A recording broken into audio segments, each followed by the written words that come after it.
Yeah. Good afternoon, good afternoon, greetings, distinguished attendees who are in person and to the guests online who have joined us. I believe that the meal was savored thoroughly and relished. Once again, a very warm and gracious welcome to each one of you and our esteemed delegates as we gather for the long-term strategy dialogue, which is a collaborative effort between the Council on Energy, Environment and Water and the New Climate Institute. I am Nikita Shukla, a researcher at the Council, and it's my privilege to be in your company today. We have an enriching dialogue planned for all of you, which will address the topic for today's dialogue, which is how long-term strategies of the G20 members help forge partnership and decarbonize. We will begin with setting the context of the dialogue, succeeded by our eminent speakers who will provide their inputs to further the LTS discussion. And then we will end with a moderated panel discussion on the LTS and international cooperation and its relevance for India. So just to give a quick background, the 2015 Paris Agreement united 195 nations to address climate change via long-term strategy, long-term low development emission strategies, which is LTS. Article 4, paragraph 19 emphasizes the common but differentiated responsibilities and respective capabilities principle. Since G20 represents 85% of the world's GDP and 75% of international trade, 2/3 of global population and around 80% of global greenhouse gas emissions, thereby significantly impacting the global climate discourse.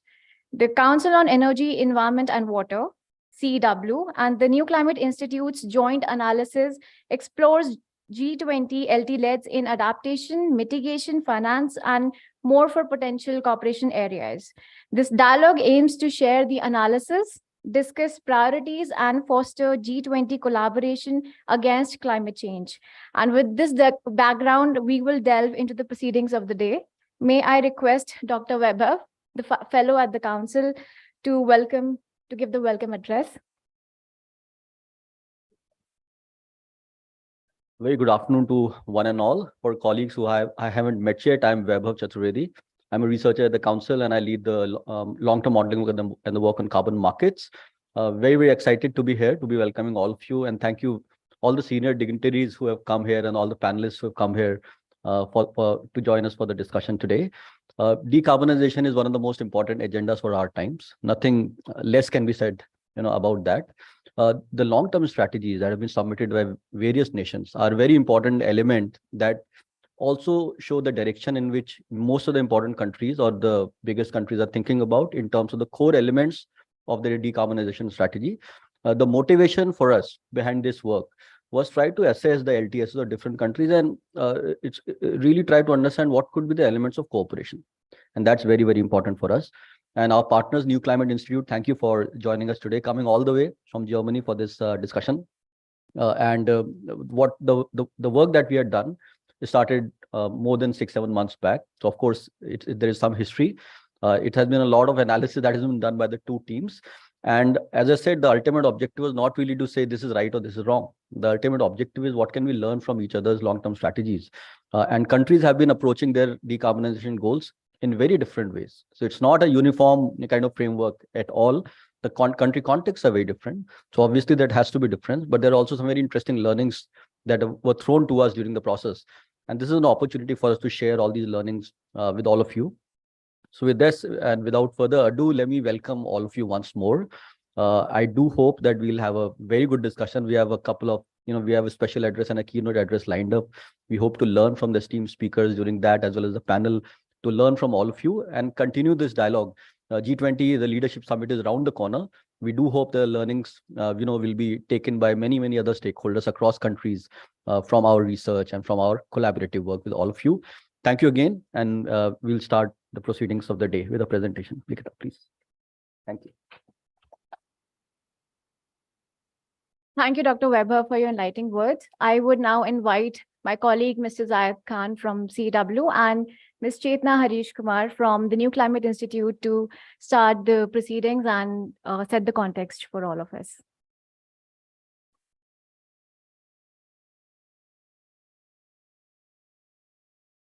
Good afternoon, everyone.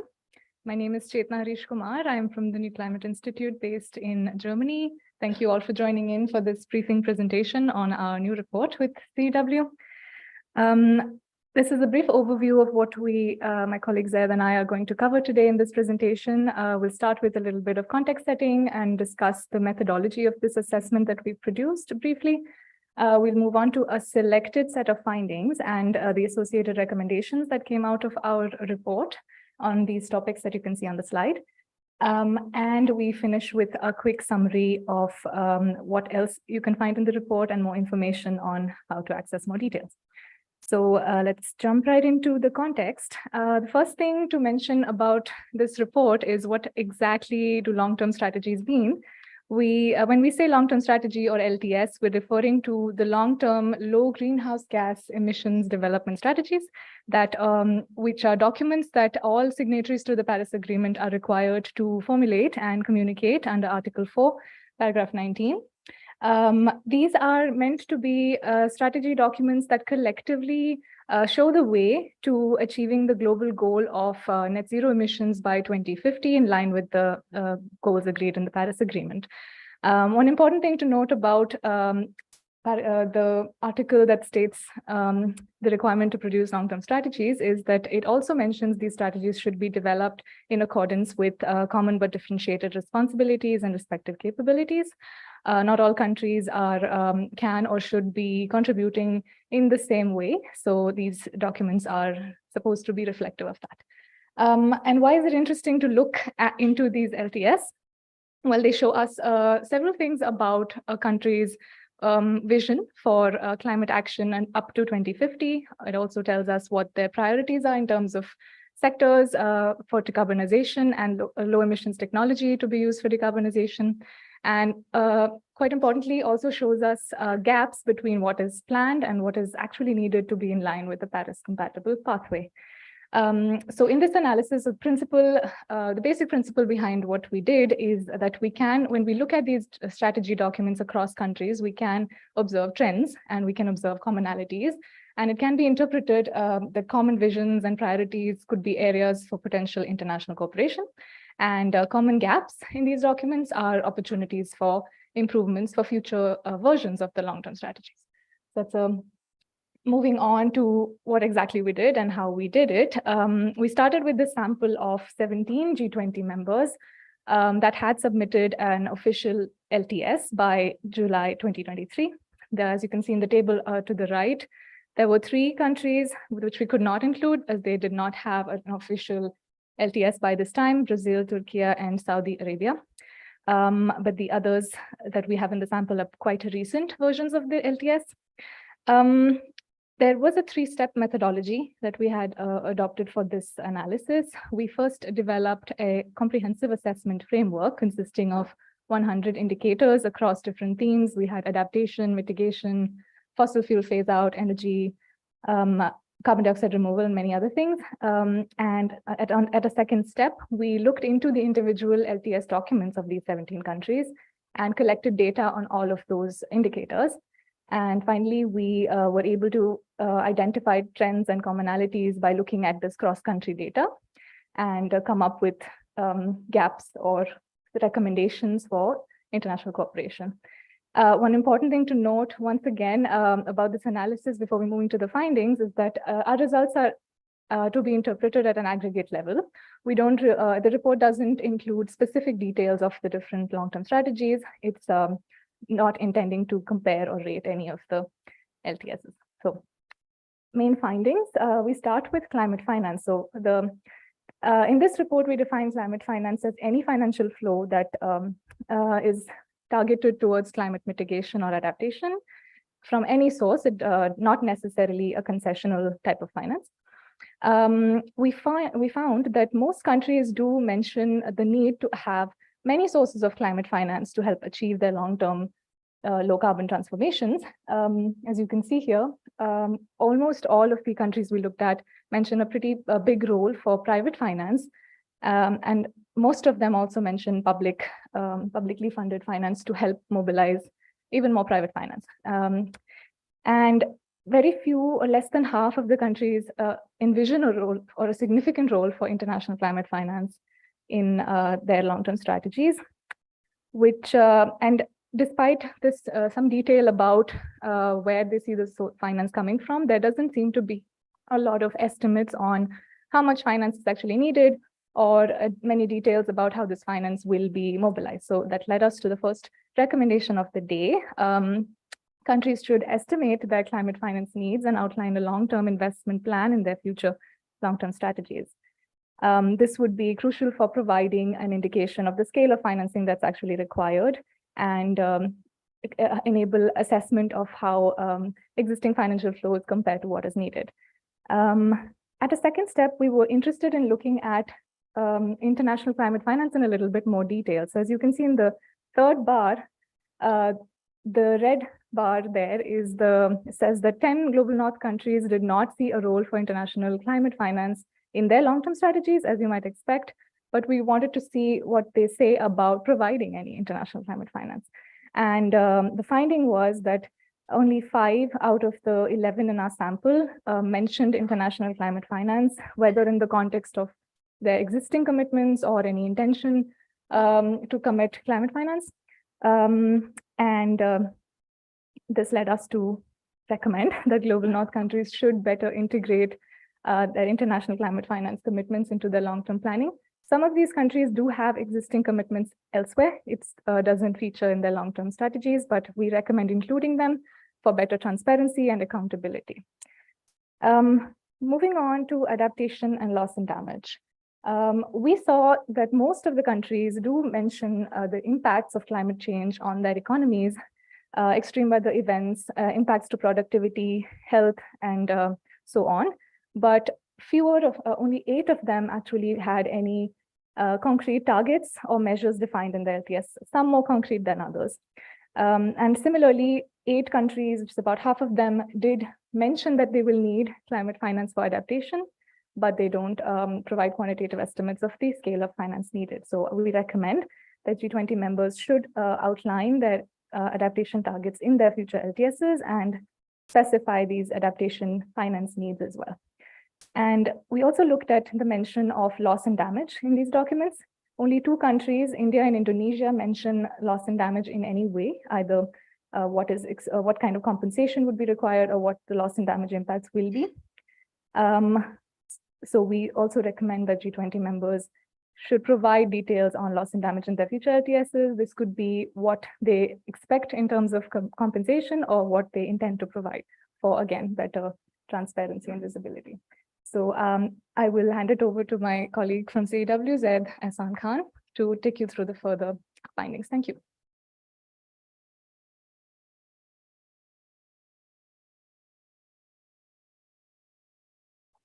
So, yeah, hi, hello, everyone. Thank you, Chetna. So now we move on to the mitigation targets and the mitigation section of our analysis. So number 1, we assessed all of the headline targets that each long-term strategy put forth. And 16 of the countries actually had headline targets that were either greenhouse gas neutral or net zero or carbon neutrality or climate neutrality. They use various definitions to define their headline targets, while 13 of those countries committed to 2050 net zero targets, including the carbon neutrality, climate neutrality, and all of the different terms that were used. Therefore, we recommend from this analysis that G20 members should commit to earlier target years for net zero emissions. And while I mentioned that, I do want to mention that global north countries especially should think about earlier target years to provide carbon space in order to keeping in mind the development priorities of the global south countries. Then the other thing that we saw was the sectors that were included in these targets, whether they were encompassing all of the economic sectors or not. And 13 of the countries actually were encompassing all of the sectors, including land use change, and forestry and agriculture. And therefore, we do recommend that net zero targets should cover all greenhouse gas emissions and economic sectors, including international aviation and shipping, of which only United Kingdom was the only country which mentioned considering international shipping and aviation in their net zero target. The second the second assessment that we did was on sectoral mitigation targets. And this figure that you see defines the priority areas according to the sectors that we saw across the 17 LTSs. So for example, how you would interpret this figure would be that 16 countries actually consider the power sector as being one of the most focused area within their long-term strategy, and so on and so forth for the industry, agriculture, and transport and building sector, which we saw were the priority areas for all of the long-term strategies. While we do therefore recommend that G20 members should include mitigation targets and plans for all sectors, since you see that the waste sector and the lifestyle emission sector are really considered in the long-term strategies. And a bit more on the lifestyle side, where we do see that only 4 countries actually spoke about and mentioned in depth about sustainable consumption. And therefore, we recommend that the members should focus on promoting sustainable consumption and behavioral changes within their future LTS submissions. A bit more focused on the energy side, since this was the very important aspect. Number 1 was energy efficiency. So 17 countries mentioned measures of energy efficiency, all of them actually, and integrating energy efficiency plans and set ambitious targets. The next one would be renewable energy, which was mentioned by 16 countries. But this was just a mention, and therefore we recommend that since renewable energy is a very critical topic for each and every country's decarbonization story, we do recommend that countries focus on diversifying critical mineral supply chains and collaborate on those in order to achieve their domestic renewable energy targets. The second was hydrogen, where 15 countries mentioned hydrogen as one of the decarbonization measures, and this included green hydrogen, gray hydrogen, pink hydrogen, sometimes not even specifying which type of hydrogen. But as we understand, green hydrogen is a key fuel that will be used for decarbonization. Therefore, the countries should collaborate on developing a standardized hydrogen taxonomy. The last one would be bioenergy and carbon capture and storage, which 9 countries actually mentioned as part of their decarbonization strategy. And therefore, we do, as ambitious as these targets and these measures that they showcased were, we do recommend that the countries consider possible negative sustainability and climate impacts of bioenergy and bioenergy with carbon capture and storage. Fossil fuel phase out was another theme that we assessed. The first one being fossil fuel subsidy phase out, where 9 countries did mention that they will phase out fossil fuel subsidy, but which fuels would they phase out and by when was unclear and not mentioned. The only one country which did commit to stopping gas and oil exploration within its own territory was France. And therefore, we do recommend that G20 members should be more specific on the scope and coverage of fossil fuel phase-out commitments, including fossil fuel subsidies. Residual emissions was an interesting one, since 10 countries provided estimates for residual emissions until 2050, while 9 of them provided estimates of how much they will be able to sequester by nature-based carbon dioxide removal. Now, if all of the countries together would be able to sequester the amount that they did commit to, they would be reducing 72 to 81% of their 2019 emissions by 2050. And if all countries were to do the same, then we would require a lot of land for that, considering that engineered carbon dioxide removal technologies such as carbon capture and storage or any other direct air carbon capture and storage are not yet available on scale. Therefore, we recommend that countries provide transparent and quantified assumptions on nature-based and engineered carbon dioxide removal. And therefore, that would require some form of long-term modeling analysis that they would have to conduct in order to specify those. The second one would be to committing to deep emission reduction targets alongside their net zero commitments, so as not to lock in themselves based on technologies that are yet not available at scale. And in summary and conclusion, we do recommend that countries include international climate finance commitments and adaptation and loss and damage, that countries should specify the finance needs for mitigation and adaptation, or the type of hydrogen planned for decarbonization. They should enhance their commitments to earlier net zero target years, and also their commitments to deep emissions reduction targets. And finally, they should cooperate on hydrogen and also on critical mineral supply chains and phasing out on fossil fuel subsidies. And here is a QR code for downloading our report, and where a lot of the recommendations, these are just a few of them. And we'd want all of you to go there and read our report. So thank you, everyone, for paying attention. And yeah, thank you.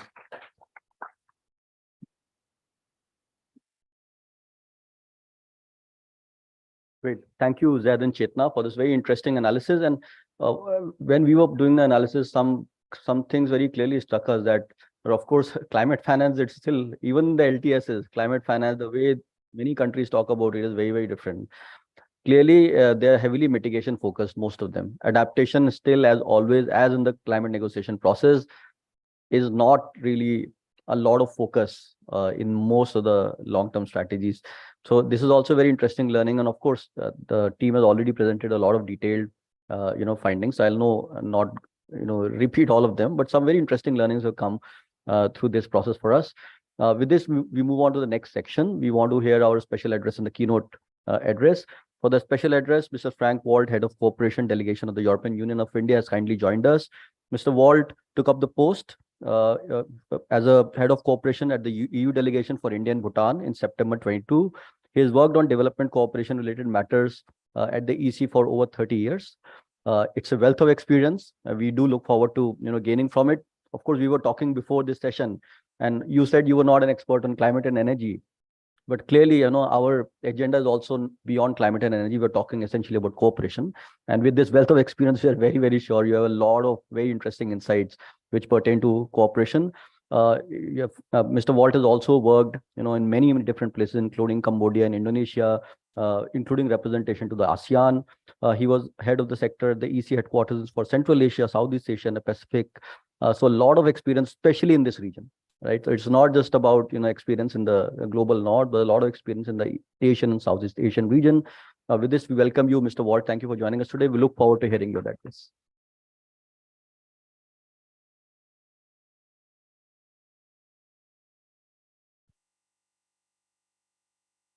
Joint Secretary, distinguished guests and friends, good afternoon. First, thank you so much for having me as a European Union representative for this dialogue on the crucial roles that long-term strategies can play in increased cooperation on the clean energy transition to meet our objective of the Paris Agreement and the Sustainable Development Goals. Just diverting from my notes, but on SDGs, we will have the SDGs summit after the G20 leaders summit. And we already know that a lot of goals are absolutely not on track.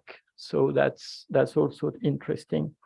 And thank you also to CWW for sharing the study. And we have just seen the summary of the finding. It's quite interesting to see the diversity and the trends. So this afternoon, I would like to focus on what the European Union is doing and the different elements that were also highlighted in the study, but with more focus on our cooperation with India and or India and the region. So this year, India is the center of the world.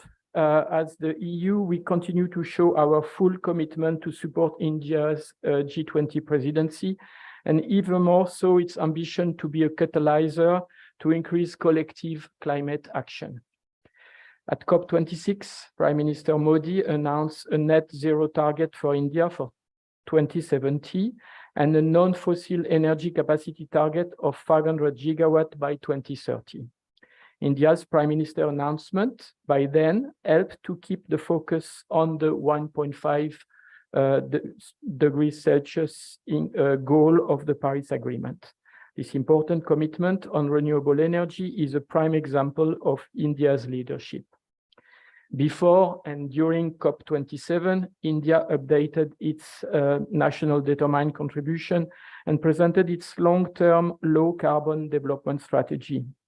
Under its G20 presidency, India proposes to work on mission life and on a green development pact that we both support as the EU. The EU supports such high ambition as well as the two India-based international organizations, namely the International Solar Alliance and the Coalition for Disaster Resilient Infrastructure, CDRI. Both the EU and India are walking the talk. Let me start by updating you on where we stand on the European side. EU policies are guided by the European Green Deal. You know that it was the first big announcement of this current European Commission, and by the recently adopted climate law, which makes our commitment legally binding. Deliver at least minus 55% net greenhouse gas emission by 2030 and reach climate neutrality by 2050. This Fit for 55, so minus 55%, of ambitious proposal on climate and energy reforms charts the course towards those aims, including a reform of the EU energy efficiency and renewable energy directives. The European Green Deal is in fact mainstreaming sustainability in all our domestic and external policies. It addresses in a holistic way climate mitigation and resilience, biodiversity, circular economy, as well as soil, water, and air pollution. The EU Green Deal addresses all sectors, including energy, transport, industry, agriculture, construction, financial sector, as well as research and innovation and education and skills. By thoroughly implementing the European Green Deal, we are changing the economic paradigm. We are now achieving growth through the protection of the environment and through a sustainable approach to resource use, not at the expense of the planet we live on. We must transform towards a green, digital, and resilient economic model. Our reply to the COVID was green recovery. Investing in sustainable development, investing in the future instead of the old economy. Our reply to the Russian invasion of Ukraine is a bit similar. Russia's use of energy as a weapon has had an unintended positive side effect. I'm going to explain. It has given a push to the clean energy transition and another good urgent reason to end our dependence on fossil fuels. Our answer was the Repower EU plan launched in May 2022 to reduce urgently our dependence on Russian fossil fuels while ensuring both our energy security and our climate commitments. The plan is based on 3 pillars. First pillar is the focus on energy savings and efficiency. By reducing energy wastage, we not only become less dependent on Russia, but also to reduce our energy bills and mitigate climate change. Also reducing energy bills at the time where energy prices have gone up. The second pillar is to ensure diversification of our energy supplies. Our strategy to remove our dependence on Russia fossil fuels is working. We are ended we have ended Russian coal imports and 90% of Russian crude oil. So in 2021, we used to import 40% of our pipeline gas from Russia. And in 2022, this figure dropped to 9%. The third pillar is to accelerate even more our green transition and the rollout of renewable energy. Moving to renewables is a strategic investment in energy security and sustainability. Every kilowatt hour of electricity we generate for solar, wind, hydropower, or biomass is one less that we rely on fossil fuels. Overall, the European energy transition is moving faster than we had anticipated. So I think that's the key message. Already today, 38% of our electricity comes from renewables. The whole image that some try to create as thought because of this war, Europe did step out from its Green Deal commitments is wrong. We are speeding up our commitments on renewables and energy efficiency, and we are delivering. India is also leading an ambitious energy transition, and we see India as a key partner for the implementation of the Paris Agreement. Our cooperation under the EU-India Clean Energy and Climate Partnership is vibrant. It covers many different sectors, such as energy efficiency or renewable energy, including solar energy, and support to a new offshore wind sector in India, in Tamil Nadu, as well as in Gujarat. This sits very well with India's commitment to producing 500 gigawatts of non-fossil fuel energy by 2030. Through our cooperation as Team Europe, we call Team Europe the EU institutions, the European Investment Bank, and all the EU member states and their financial institutions. Including with Bangladesh, Nepal, and Bhutan, we will work with India on electricity grid integration and regional interconnection to absorb variable energy sources. Hydropower energy surplus from Himalayan countries and Indian states can efficiently contribute to India and Bangladesh decarbonization agenda. Following the success of the first EU-India Green Hydrogen Forum in September last year, and the National Green Hydrogen Mission, which was launched this year in January, we expect renewable hydrogen to help decarbonize hard-to-abate sectors such as industries and transport. With new European financial commitments in India, including for investments, hydrogen is to become a pillar of our EU-India energy dialogue in the future. There is another important issue for our energy security I would like to raise. From the COVID pandemic and the Russian war in Ukraine, we learn about the fragility of our global supply chains. It was mentioned in the finding of the study. We need, as a matter of priority, to secure our supply chains for the energy transition, including critical raw materials and materials for solar panels, batteries, and electrolyzer. We will work with India and other partners, such as the International Solar Alliance, to make supply chains more diversified and more resilient. There will not be a green transition if it's not a just transition, leaving nobody behind. We see three priorities for an inclusive energy transition. First, closing the energy access gap with Africa as the priority continent where the EU is investing massively. Second, supporting coal regions in their transition to a more diverse future. And third, closing the gender gap. Women are key drivers of innovative and inclusive solutions, and we have a lot to bring in the development of an inclusive, safe, sustainable future based on renewable energy. As I said, we are walking the talk, but how can the G20 and the upcoming COP28 ensure that we stick to the Paris Agreement and limit global temperature rise to 1.5 degrees and uphold our promise to future generations? That's the key questions.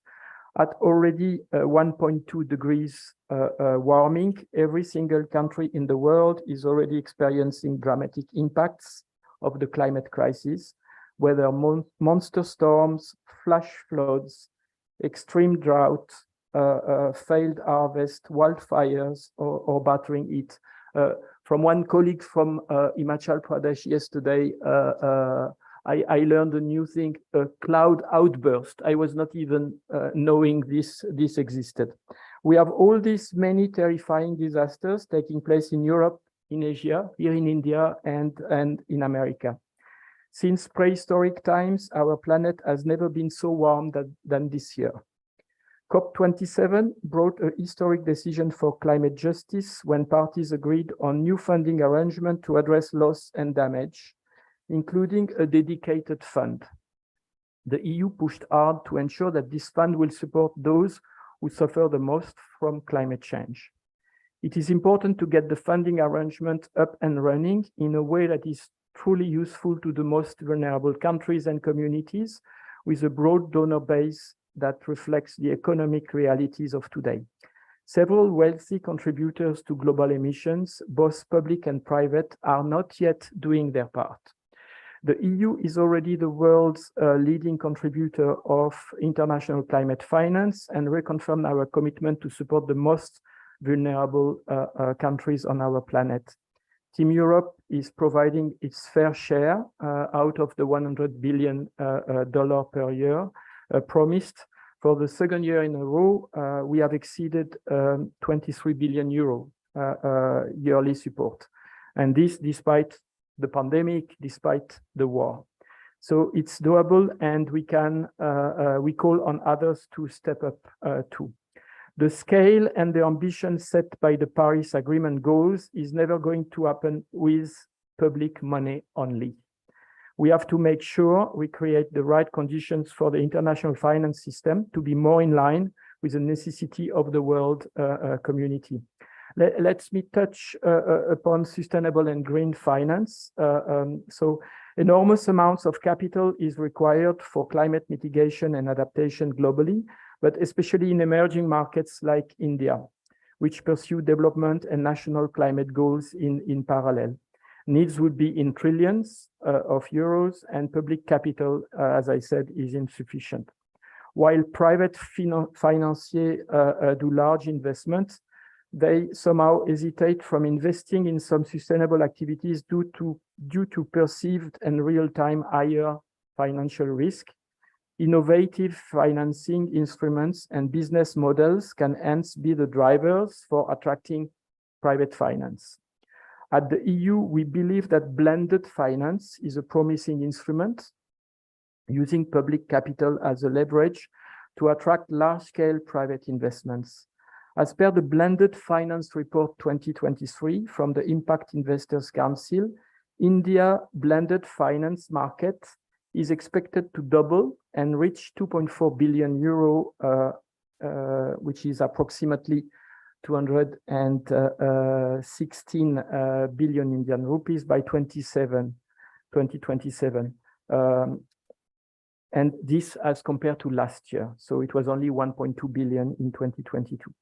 In addition, sustainability-linked bonds are an important and promising transitional financial instruments, but anxiety over greenwashing and lack of ambition may limit their potential.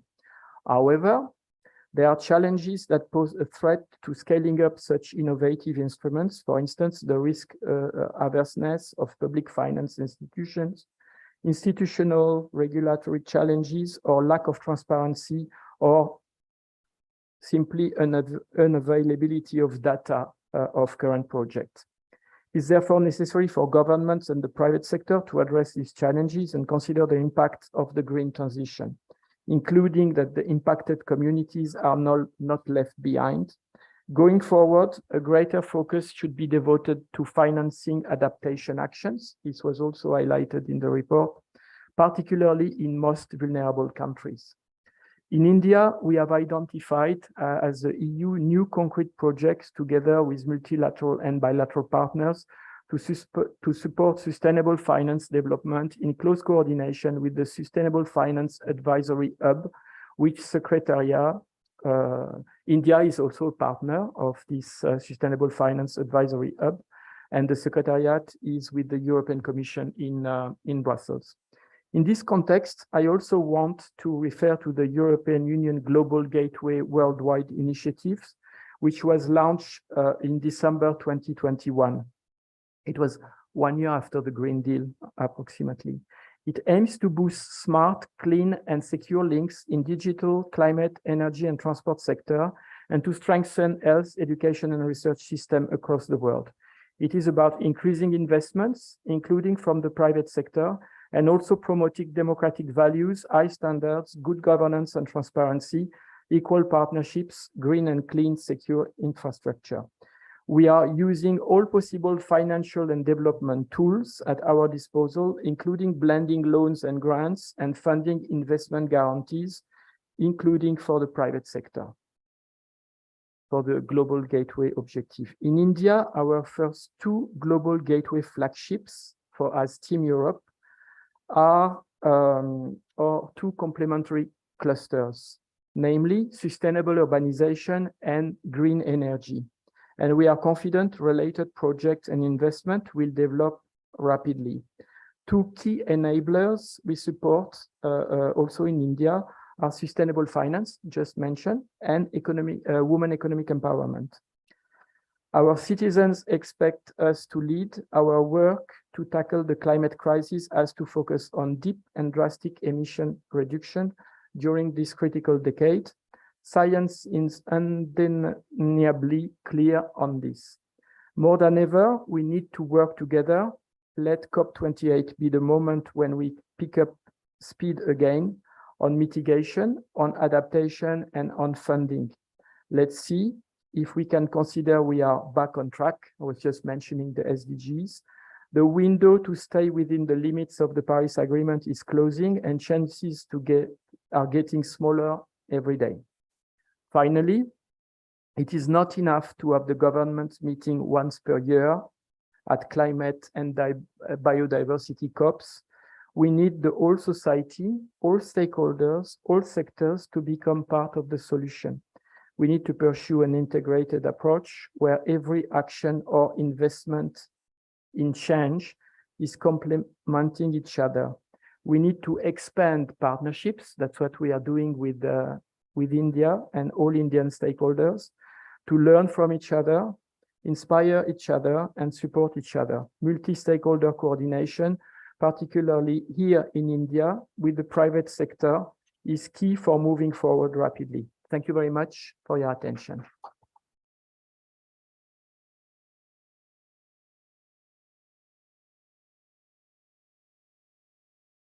Great. Thank you, Mr. Wall, for the excellent speech. Very, very interesting things that you talked about. And of course, nobody listening to your speech would say that you're not an expert on energy and climate. That's the first thing that came to my mind. But you talked about, I think, various aspects related to climate crisis. But you also reminded that, well, after the G20 Leaders Summit, there's also something very important, which is the SDG summit, which is those discussions are also going to be very important for us as a community.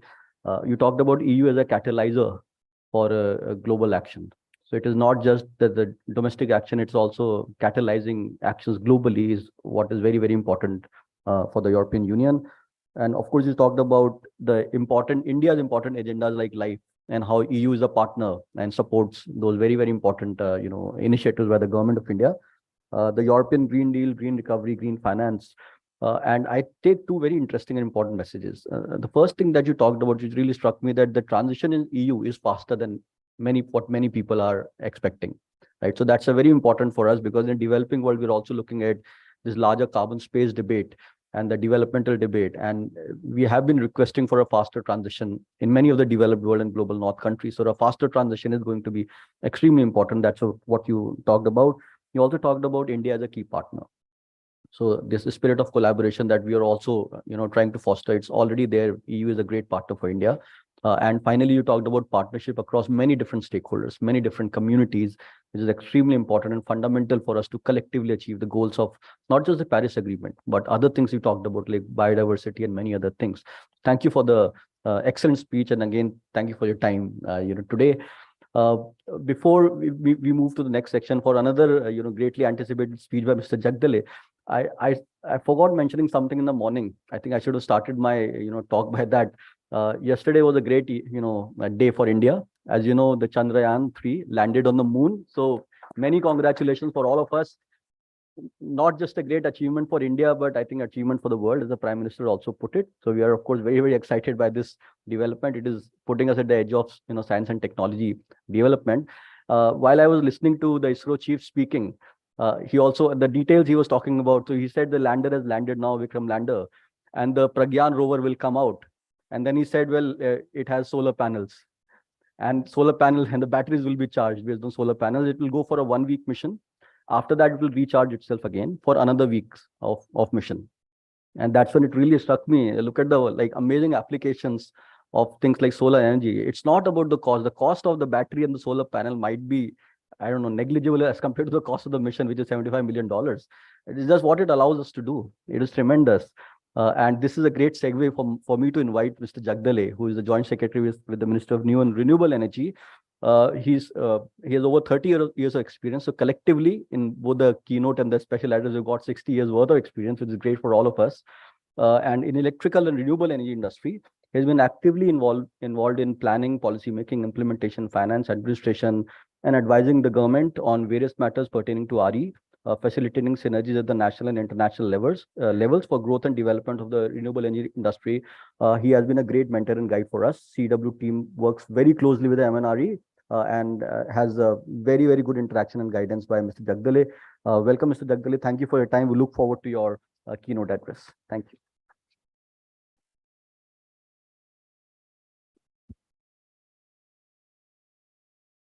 Namaskar, very good afternoon to you all. After a excellent presentation by two young friends here sitting here, I think it was a complete detailed analysis that they have done. So first of all, let me congratulate you on bringing an insight on the complete G20 scenario and what each country has been doing. In fact, I was given a summary of the findings that you had, but you showed us in detail. So let me congratulate CW and your partners from Germany to take this initiative. Mr. Frank Wald, it's a pleasure to listen to you. As Team Europe, we have a Team India. And Team India is always like to go in hands with the teams I brought, and the partnership that we would like to have. And we are having is commendable in this space, in the renewable energy space, whether it's climate and renewable energy, two of the very close departments that you keep working. And especially with your colleagues, we have been enjoying the relationship in various aspects, and I will dwell something on that, but it was very good to listen to you. And also very enlightening, as Dr. Weber mentioned, about the pace at which the Team Europe is working on the energy transition. That gives an excellent signal to the entire global community. And that's what is needed in the multilateral it's 2 weeks from now. I think the Leaders Summit will happen next Friday, Saturday, 2 weeks later. So while we are doing this and the summary of the LTS, as we spoke of the long emission scenarios and the long-term strategies that everybody has placed, I think India, and I need to spend some bit of time here with all of you on talking what India is doing, what India has done, and what India is going to do in terms of our commitments to climate. Over the last couple of decades, you have seen the progress and the growth at which renewable energy is growing in this country. Especially the last decade has been phenomenal in adopting the new age technologies and trying to adopt as soon as we can in terms of ensuring the commercial nature of that and ensuring the citizen-centric energy transition is at the core of our policies. That's how we are. We want to ensure that the citizen is empowered to not only get a clean, modern, free or sustainable energy, but also uses renewable energy for its lives and livelihoods. That's our intent. That's our attempt that we do. And that is where we cooperate. We cooperate with like-minded parties. We cooperate with think tanks. We cooperate with all those who want to grow in this journey towards ensuring a conducive climate for all of us to live in this global in this period of life. So with this 17% of the global population that India has, actually our commitment to emissions is negligible, as I can say, and that's come out very clearly in the reports that we have. Our global per capita annual emissions are about a third of global average. And we are a developing country, in spite of that, all that we have, and I do believe that our space to grow is still there to come. Our ambitions are very high. Our population is growing. We are almost the most populated country in the world, alongside China, and that is where I think the overall growth strategy is dwelling about. So looking at India's 2050 scenario, or maybe let me talk about 2030, then 2047 and 2070. So we have three scenarios in place. We are looking at what we can do by 2030. That's declared, that's committed. We are talking about our commitment to grow or have 50% of our capacities in electric capacities coming from non-fossil. That's our commitment as an NDC. We are looking at a target of actually having 500 gigawatt of our capacities that will come from non-fossil. Non-fossil means all the renewable energy technologies plus the nuclear. But to just mention that nuclear is a very small pie out of this. It's mostly the solar and wind, which is going to play an important role in not only as an individual technology, but as a blend alongside storage to bring in the kind of greenness to the entire electricity that we will use in 2030. Our today's capacity in terms of the installed capacity is close to 423 gigawatts. While we have installed more than 180 gigawatts from non-fossil, 174 odd gigawatts comes from pure renewables. That includes the large hydro as we speak, that forms a base load for us. Hydro is a very important part of our growth story as well. We have made plans to do how to reach 2030, and therefore my ministry, which I lead in terms of the I represent the Ministry of New and Renewable Energy. We have a very ambitious plan from here on to grow. That also mentions about what are we going to do in next 5 years. We are going to release our intent for buying renewable energy worth of 50 gigawatts for next 5 years every year. And that talks about wind at least 10 gigawatts. Rest of the 40 gigawatts will come from a blend of other solar, mostly solar, and solar combined with wind. So that is the commitment that we have already made in terms of the trajectories. We announced it, that so that the developers, the financiers, the utility consumers are also able to plan their energy requirements. During this, we are a large country. We have 28 states and several union territories. So this team, India, is working very closely with the center.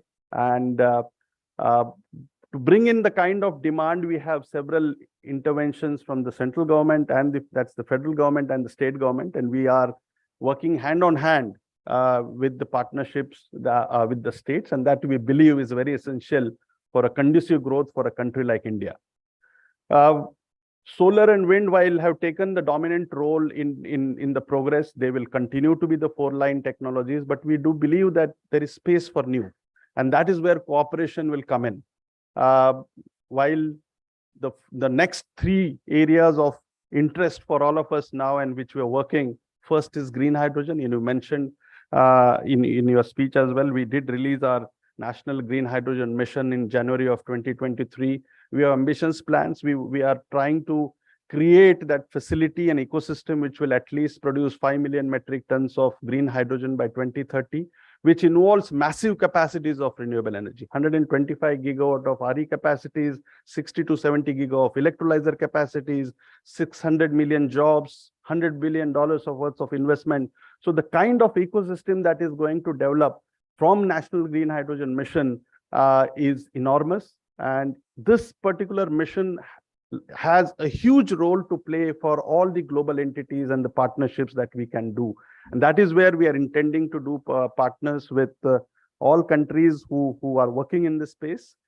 This also facilitates trade. This also facilitates harmonization in the space of regulatory codes and standards that we are doing. We are partnering with you on that as well. It is necessary for the entire trade system to be eco-friendly to ensure and handle the green hydrogen ecosystem that we are doing. It is necessary that this, in order to ensure the 5 million metric ton of under our policy, and several other countries have announced their trajectories, it is necessary that the volumes and the kind of technology interventions will be required.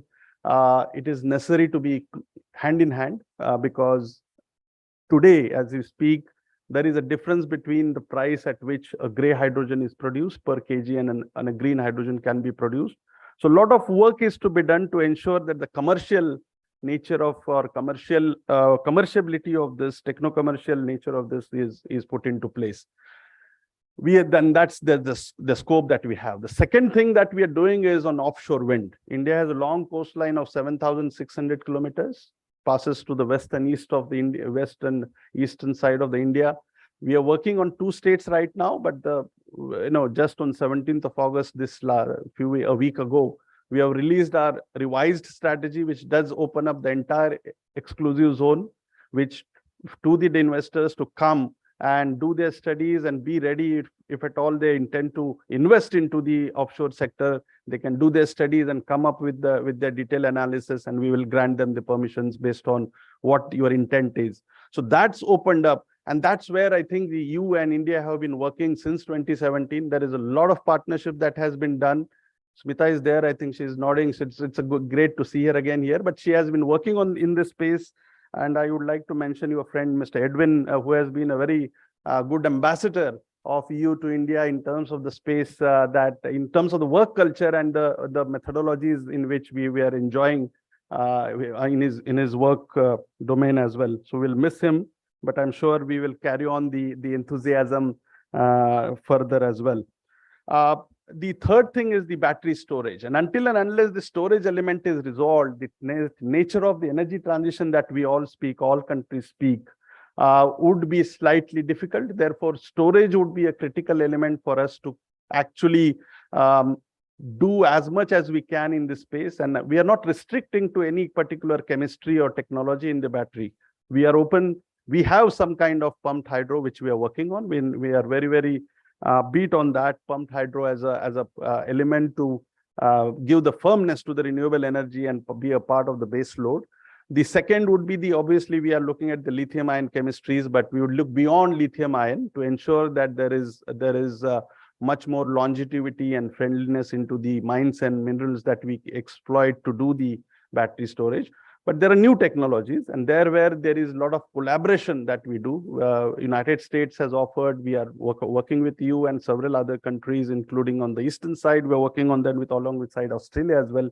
We have formed some joint task forces on electrolyzers, on battery storage, on solar as well. So the kind of these are the 3 areas which we are very keen. And obviously, I don't want to leave the new and emerging technologies that we all know, whether it's geothermal, ocean, tidal, and many others. But that's in a niche. It's not in a very advanced stage of today. But we will like to have that partnerships as we move forward. In terms of the 2070 scenario, and I will take some time on that 2070 scenario, I think CW had made a great work in doing in forecasting and doing the analysis. What could be the net zero scenarios based on the peaking time of our Indian, when we peak from 35, 40, 45, 2050. But considering that the Honorable Prime Minister announced our net zero strategy as 2070, we would be net zero. And therefore, based on those, if you work down backwards and look at the strategy that we are going to do forward, I think our strategy for 2030 dwells very well into that overall net zero ecosystem. We are looking at a 2047 as a midterm to 2070. 2047 is the time when we will celebrate our 100th independence. That's the time 25 years from now. And therefore, 2047 is the time when we believe that overall energy requirements within the energy domain, India will become a very secured country from the energy resources perspective. That's what we are aiming at. That will have a huge amount of renewable energy required into country. Some estimates talk about 1200 gigawatt plus, but those estimates will keep on changing as our demand continues to vary. We are a growing country, so demand is growing at a very rapid pace. And therefore, the planning that we are doing along with the distribution companies and utilities is on two fronts. One is a resource adequacy plan. That means I should have an adequate resource to ensure that 24/7 supply of electricity. And when I say electricity, I also mean the energy as we move into the energy space that is being available to each and every consumer, each and every citizen of this country. And also while doing that, he has to keep in mind the greenness of the nature of energy that he requires. So therefore, it's a twofold approach: resource adequacy plus the renewable power purchase obligation that the entity has to meet. That's our twofold strategy in ensuring the the greening the grid and electrifying the economy as we speak in the terms of the net zero low emission system. Ministry of Environment, Forest and Climate Change, as you all know, has released the long-term emission strategy. It has 7 key transition elements that have been highlighted in the low carbon development pathways. One is obviously the low carbon development, as I spoke, in terms of the electric systems. Second is promote adoption in urban design, energy, material efficiency in buildings and sustainable urbanization. Third is promote adoption in urban design, energy and material efficiency. Fourth is promote economy-wide decoupling of growth from emissions and development of an efficient, innovative, low-emission industrial ecosystem. Third is CO2 removal and related engineering solutions. Sixth is then enhancing forest and vegetation cover consistent with socio-economic and ecological considerations. And last is the economic and financial aspects of low carbon. So the strategy on a 7-fold aspect. Few are related, as I spoke about, the how do we actually do more and more, adopt more and more renewable energy into our space. Energy efficiency plays an important role. Just to share with my European colleague, Bureau of Energy Efficiency is one prominent institution who has played a very instrumental role in ensuring energy efficiency into our overall life. And as life is our part, sustainable consumption is the mantra behind that. The efficiency part, actually, it's a system which rewards the efficiency. It's a perform, achieve, and trade, as we call. If you are able to actually perform well below the baseline standards that you have set in terms of efficiency, or you are able to get additional trading revenues as well by trading the certificates. We have converted, I think there has been a lot being done in access. There has been a lot of improvements in the access of energy, availability of energy. Plus, there has also been a lot of energy efficiency into the overall ecosystem, right from buildings to gadgets to appliances. And that is where BE has played a very important role. Over the years, that system has developed equally. And I do understand that system is now world recognized in terms of many countries being adopting to those such practices. And that's where I think, again, the cooperation comes into place. This year has been very important for us. Not only important, it's very prestigious. As Dr. Vaibhav mentioned, he took my words. I wanted to also congratulate all of you for the Team India's success in the Chandrayaan mission that we did yesterday. It was a huge success for all of us. It's a pleasure right now seeing those lander landing and then the entire country clapping. There were crackers, there were sweets, all those things. So we all were involved in that, and that shows that this Team India is going to give a lot of right from the younger generation to the older. Everybody's participation is critical in this journey, in this overall growth journey. The other point which comes into the domain is how do we now obviously 20 countries, some have done, some have not. I think every country has its own challenges, every country has its own circumstances.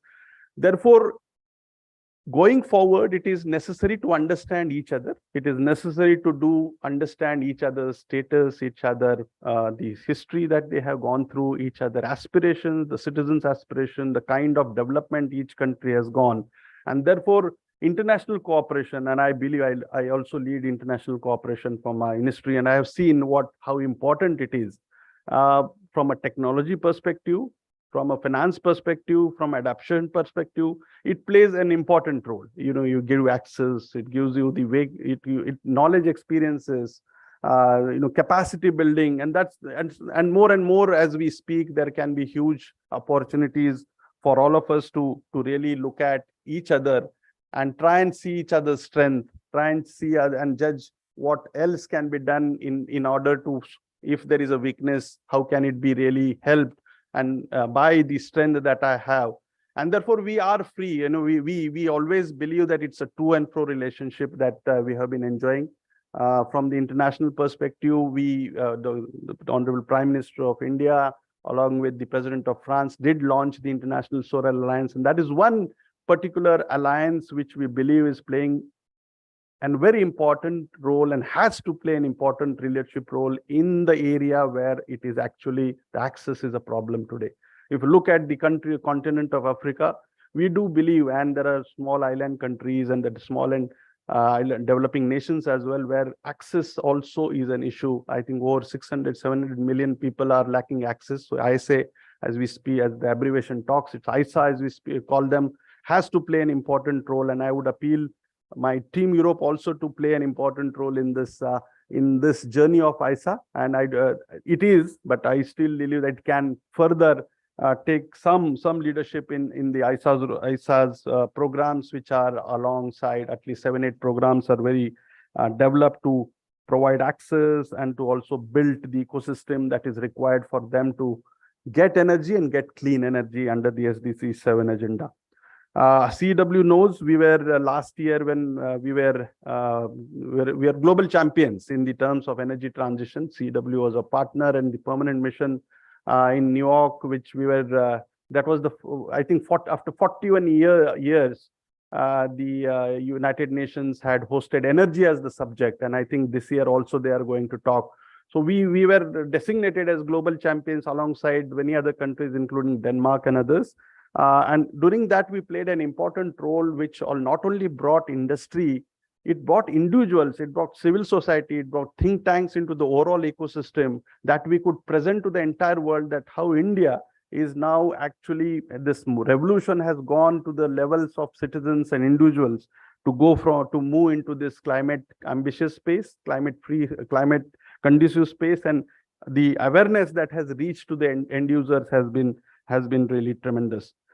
I would like, I think there is this discussion continues, but I would like to highlight that in the current context, it is imperative to emphasize international collaboration, especially concerning critical matters like climate finance and the advancement of pioneering technologies, as I mentioned, like green hydrogen and the carbon dioxide removal will be critical. And as the G20 summit draws to a close 2 weeks later, we approach the final stages of the GST process leading up to the COP in November. The suggestions put forth in your studies, I am sure, will have the potential to strengthen the international collaboration and contribute to ongoing G20 discussions, ultimately influencing the direction of global climate negotiations. Thank you, ladies and gentlemen.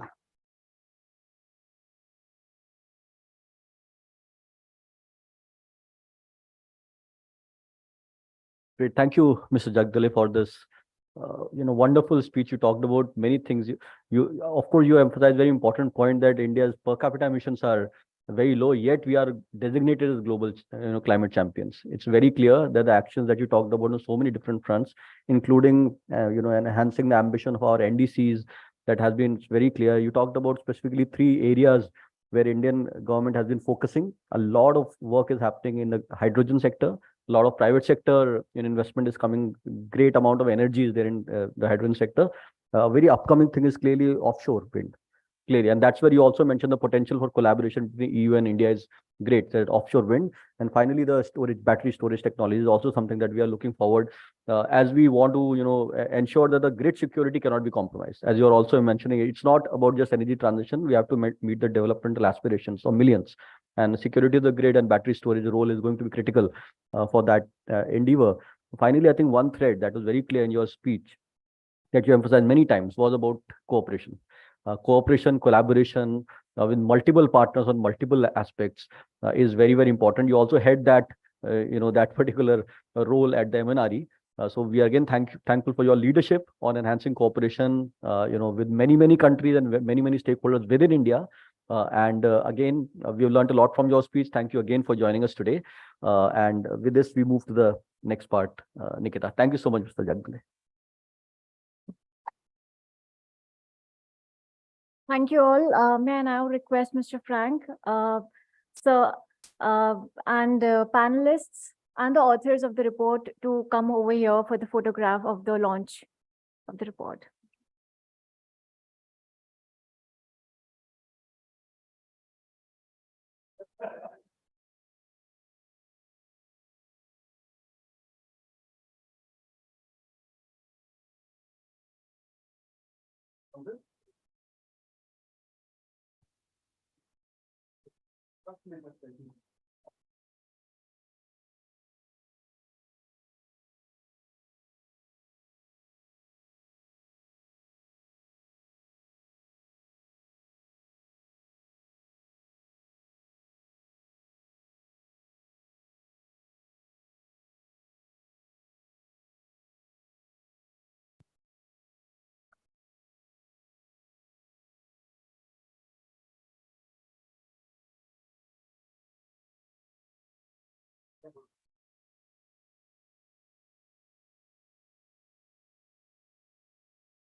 We'll take a quick break over here.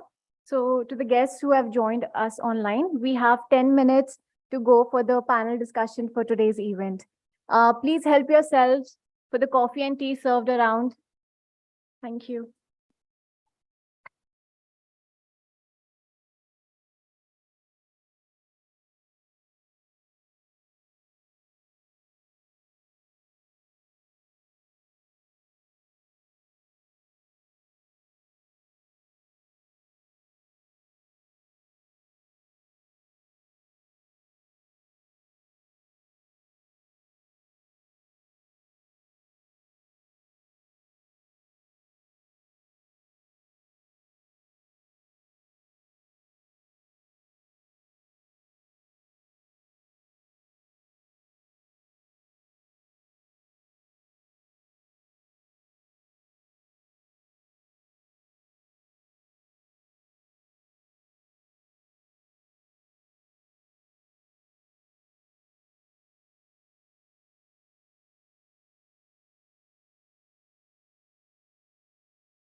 Hello all, we are starting because we have one of the panelists and guests online.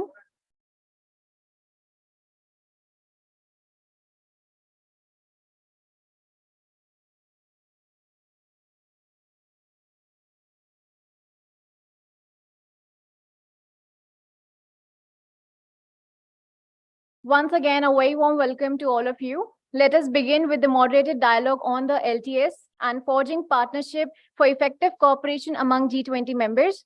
We have our esteemed panelists joining us for this dialogue. But before that, I would like to introduce and invite Ms. Pallavi Das, Program Lead with the Low Carbon Economy team at the Council, for moderating the session. Moving ahead, I invite Professor Amit Garg, Professor of the Public Systems Group at IIM Ahmedabad. He is known globally for his outstanding contributions to the field of research on energy, climate change, and sustainable development.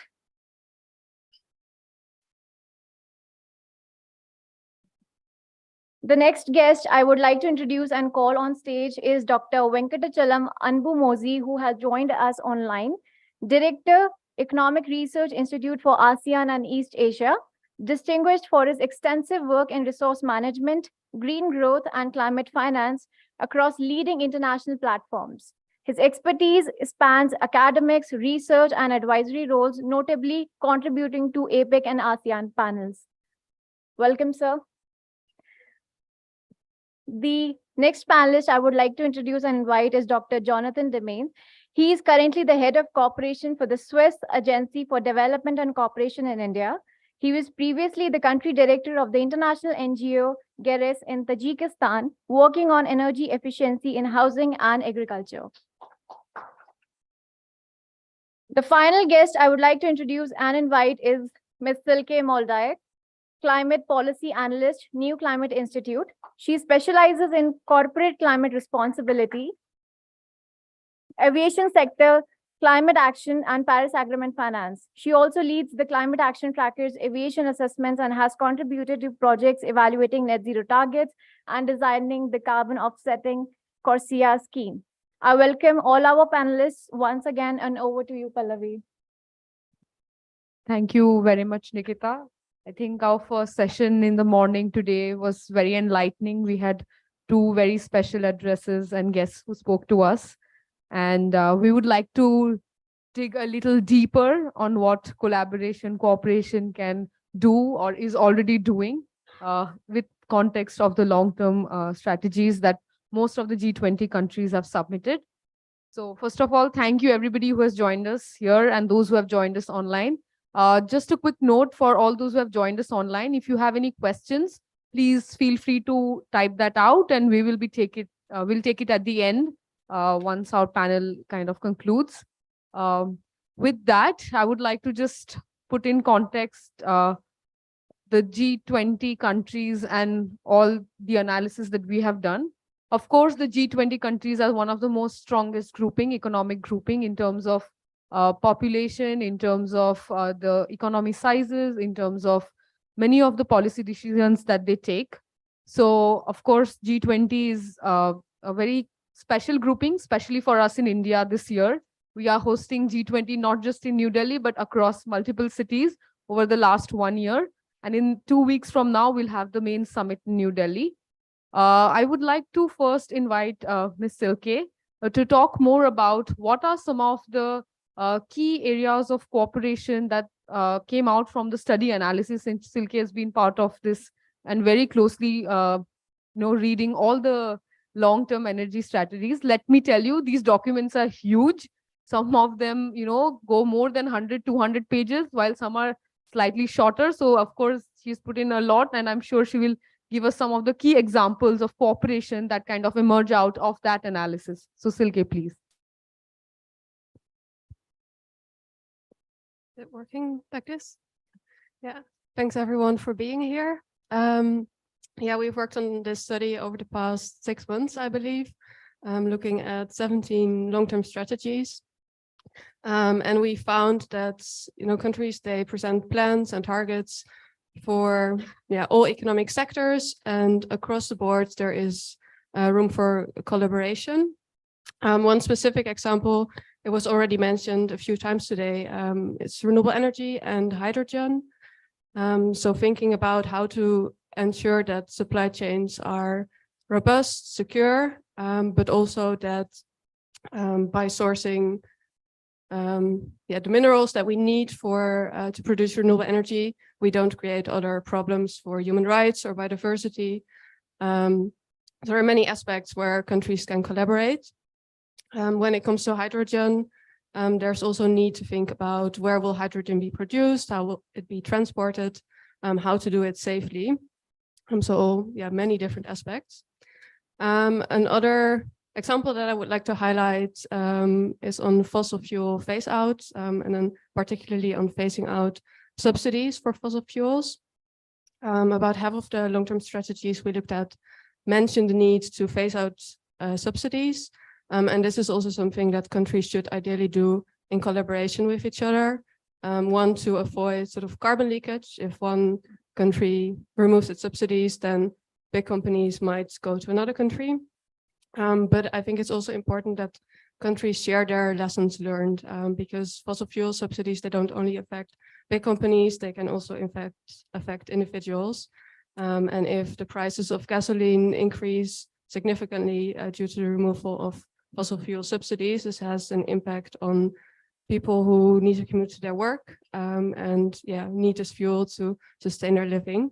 And Indonesia, I think it was last year or 2 years ago, announced also a removal of subsidies for gasoline, and it's created a huge of social unrest in the country. And I think it's also important that countries share these experience and how to avoid social unrest and ensure a just transition. Yeah, thank you very much, Silke. I think you highlighted something that's a recurring theme for today, renewable energy and green hydrogen. I think most of the G20 countries, especially India, is completely gung-ho about it in terms of what the potential it has for mitigation. So thank you once again for highlighting. But what you also said was we need to make sure that we are also mining minerals that are required more sustainably and looking after not just the energy requirement, but also the human rights and all of that you mentioned. I liked something on the fossil fuel subsidies that you said, that if we do not cooperate, we'll have carbon leakage. I think that is one of the key reasons that cooperation can help. So I think this is a very, very interesting point that you made on carbon leakage. So thank you very much, Silke, on that. Now I would like to move on to Dr. Jonathan. He is the head of cooperation. So of course, he has a lot of experience on cooperation, and I therefore want to ask him one of the hardest questions today. And that question is, cooperation is always easier said than done. There are a lot of challenges, especially in technology cooperation. Finance, of course, is probably, one of the most difficult aspects of cooperation, even though many countries, of course, recognize that providing climate finance will be important, but there's still very difficult on how that cooperation in finance can come out. So I just want to ask you, what do you think as head of cooperation are the biggest challenges of cooperation?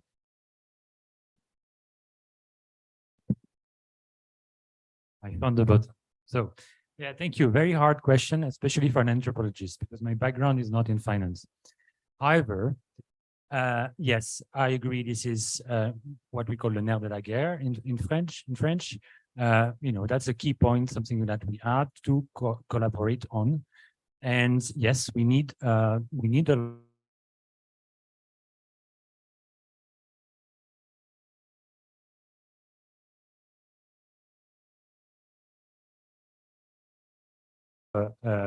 Mr. Sina's book from Renew Power on 2 days ago. I mean, he talked about it as the biggest reallocation of capital since World War II. And I think that's the kind of scale, the kind of reallocation of finance, of investment that we need for the energy transition. However, we see it coming by the piecemeal. One thing that we never, don't talk enough is that on the other hand, we have also massive profits made by fossil fuel companies. We have to, on the one hand, we have to phase out, and that's one thing also I was surprised to see that in the LTS, very few countries talk about it. We have to phase out or phase down fossil fuels. these companies are making massive profits, and we don't even talk about, enough about taxing these profits to finance the energy transition. So I think that should be the first source of capital here. Instead of that, and we just had a study, and studies come every year showing that fossil fuels are the most heavily subsidized commodities in the world. We're talking about 1.4 trillion, and I think that's a very conservative figure, $1.4 trillion of subsidies to fossil fuels in 2022, whereas 256 billions among G20 countries in subsidies were given to energy. So I think that shows some, part of the problem. Thank you. Thank you so much, Dr. Jonathan. I think, money is something that is one of the biggest challenges in terms of cooperation. But do you think there are any other challenges beyond finance that really challenge in decarbonization of the G20 and other countries beyond? Yes, many of them. So where to start? So I think, and it's very important to go back, if we talk about cooperation, if we talk about climate change, to the basic, fundamental issues in the first place. Switzerland is not part of G20, but that applies also for us. I think if you look at, there are fundamental principles that I think we should recognize, fundamental issues we should recognize before, being able to work together and to cooperate. The first one is that we should stop throwing the ball at each other. The attitude has often been, I'm doing enough, you have to do more. Well, that reminds me of my kids when they have to lay the table, but in the end, nobody lays the table. I have to lay the table, right? We have an issue here. We have a burning issue, okay? And the attitude to have is, I don't do enough. I have my problems. You have your problems. Let's work together and find solutions. And I think we should start with that. The second one is to recognize what the real problem is. And I think I was shocked to see, but not surprised, that so few recognize that fossil fuels needs to be phased out. That's right in front of us. We know that's the problem. However, we are still 20, 30 years of negotiation later, wondering whether we should tackle the problem and how we should tackle it. No, we have an issue here. Now let's work on it. And those who do not want to work on it should not be listened to. Well, I think that's also a very simple point, but I think that's a very important one. The third one is, we have to be realistic also in terms of technologies. Yes, many technologies are here, and many of them can be applied right now. So let's use those ones. Let's not depend on those who are not ready, who may never be ready as well. At the moment, I think we are, yes, carbon capture may be important, but this is not working at the moment. So let's not base all our strategy on that. The fourth one, I think, is to talk about the demand. I think, and here we're getting close to that when we talk about sustainable lifestyle and, lifestyle for the environment and so on. I think that's very important. I grew up in the 80s in Switzerland, and I think our standards of living were pretty good. If we look at every single technologies that we use at that time, we have them now, but they reduce the amount of energy that is required for them is, maybe 90% less. If you look at houses, all houses are 75% more efficient than they used to be. All bulbs are 90% more efficient than they used to be. However, our energy consumption keep on going up. And we are still building up loads. We are still increasing on energy consumption and so on. I think at some point we have to ask the question, okay, how much energy do we really need for a decent lifestyle? And the fifth one, and I think that was very eloquently brought by Frank, is that we have to make space for civil society. This is what we're aiming at is a total transformation. It's a societal shift. It's a great transformation. And that cannot happen only guided by government. If you take very precise, specific examples, for instance, one of the countries that has the highest targets in terms of climate change, Denmark, they have they committed to 70% reduction by 2030. And the reason they did that is because civil society was there behind, making sure that the government and the parliament would not backtrack on their promises and made sure that it was written into law. And that's how they got it. And if we want to produce the changes, that has to be carried by the whole society. We've seen in France with the yellow vest that if you try to impose changes and they're not understood, they're not accepted, you go straight into a revolution. That doesn't work. So we need a complete mobilization of people, and we need to create space for civil society in their decarbonization. And I'm nearly done. I think the sixth point is that long-term strategies need to be nothing short of a war plans. We need a complete reallocation of resources. We need to transform the entire economy, right?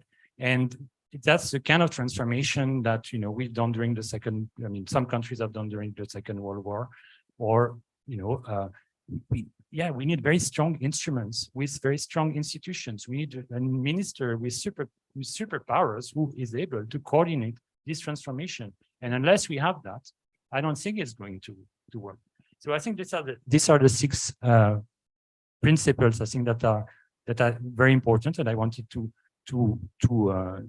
put forward.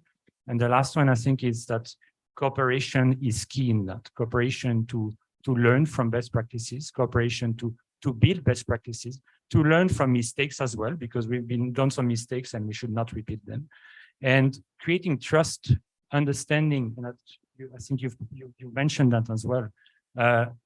Making sure that whatever happens, and we're not going towards easier conditions, with more, climate change now unleashing and resources that needs to be shared and so on, is going to be more complicated.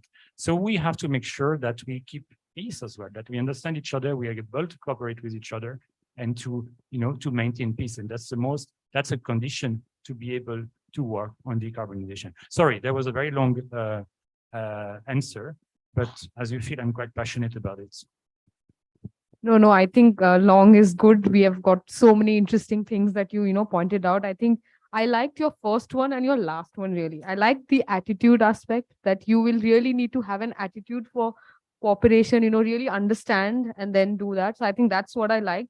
Of course, fossil fuels and all the development aspect that you spoke about is important. Civil society, I think CW, we are of course part of the civil society, and very happy. This is really music to our ears that, civil society has a role to play. I have a little bit more on that a little later. I'll probably come back to that. But last but not the least, you talked about reallocating resources. And I think that is something very interesting because, of course, and you also spoke about the fossil fuel subsidy versus the renewable energy investment number. So I think that's very interesting. And last but not least, you spoke about peace. I mean, this is so interesting. Given such high geopolitical tensions and all of that is going on, I think peace is something, that probably is like the #1 mantra for cooperation. So thank you so much. I think, we're very happy to, of course, listen to all of that. I would like to now move on to Professor Garg. Of course, Professor Garg needs no introduction. He's a professor at IIM Ahmedabad. And, something that I've always noticed is it's so difficult for governments to cooperate. There's so many, rules, regulations. You have sanctions when there are problems. You have, trade, all of that keeps going on. But for academics, it's always easy to collaborate. You have a researcher sitting in India, you have a researcher sitting in Brazil, another one in France. They are writing papers together. So cooperation is actually happening, So I want to just get from Professor Garg and all the years as a professor, how do you see that, research collaboration among actually education institutions have always done so well? And what's that secret that governments can really take from? I think I'll take a different take on this. No, professors, academicians are loners by nature. So it is difficult. Countries cannot be loners. No, they cannot work in isolation. They have to work together. As a professor, I can work because I'm master of my subject. I go to class, teach, and come back and then write whatever I want to write. So I think this is a different word altogether.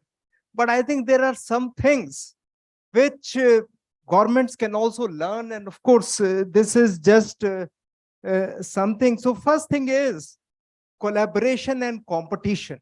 Professors also compete. They also collaborate. So you have seen the collaboration part, but we also compete. No, researchers also compete. So I think governments should also take this as an insight that, okay, you are competing for the best battery technology, but we also have to collaborate.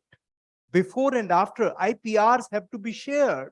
Money has to be put together in some new technology. So that has to be number one. Second is leadership and building teams. So if you see professors, I see academicians, those who are effective, they are good leaders. And they built up their teams. So governments also have to think on those lines. Leadership is not only in industry, it is also in government systems. Like the Joint Secretary came today, he was so proficient. No, he was hardly reading anything. He was just speaking. And the other speakers I've heard. So this is what, if you are expert, you will become good at this thing. Also, team building. The third important where governments can come is learning from each other. Maybe professors have less sort of barrier or less mental barrier to maybe listen to others and learn from them. Maybe governments have more positions, which is difficult to give up. No, even if you see in any country politics, there may be 20 different parties, they may have different positions. So it is difficult. Professors, they follow maybe I quote unquote the truth. So yeah, so that is the fourth point, is building partnerships together. That is important. We have seen many collaboration in modeling. We have been doing, Web and I have been doing modeling for 25, 30, 40 years. So with international teams.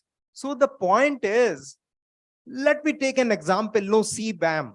It is a very controversial topic, but let me say, I think this has been very unilaterally decided, which is not good for international collaboration and cooperation. I was just thinking I could give three alternate ways of doing it. No, one is increasing demand for green steel. If you are saying steel, I will not allow, you just increase the demand. Everybody wins. We have to take everybody along. That should be the, this is EU target also, India target also. Why can't we collaborate? The second option could be putting a carbon tax on purchasing power parity terms, not absolute EU tax, $90. Why not? 90 euros in Europe is not even 20 euros here. So purchasing power parity terms. The third could be that we should provide some leeway for countries that are not there to catch up. So we called it viability gap funding in public-private partnership. So you provide viability gap funding sort of CBAM. So these are just simple things. And you see, I believe that countries, large countries, good thinking countries, they are having the same agenda. That is, we should save the earth. Now, if that is the common goal, why shouldn't we listen to each other and collaborate? Why should there be unilateralism? And I think, as you said, it is difficult for countries to agree and accept because everybody wants. So that short-term gain, which countries start, we are talking about long-term strategy. So why should we focus on short-term gains? That I would do this because I may lose business. Why? So I think that sort of collaboration. And the last point I'm saying, North-South and South-South collaboration. It is possible, should be done. And there is a BRICS bank, there is a meeting going on in South Africa, finished yesterday. So this should be expanded in G20. The G20 countries want to bring in Africa Union into this. Why not?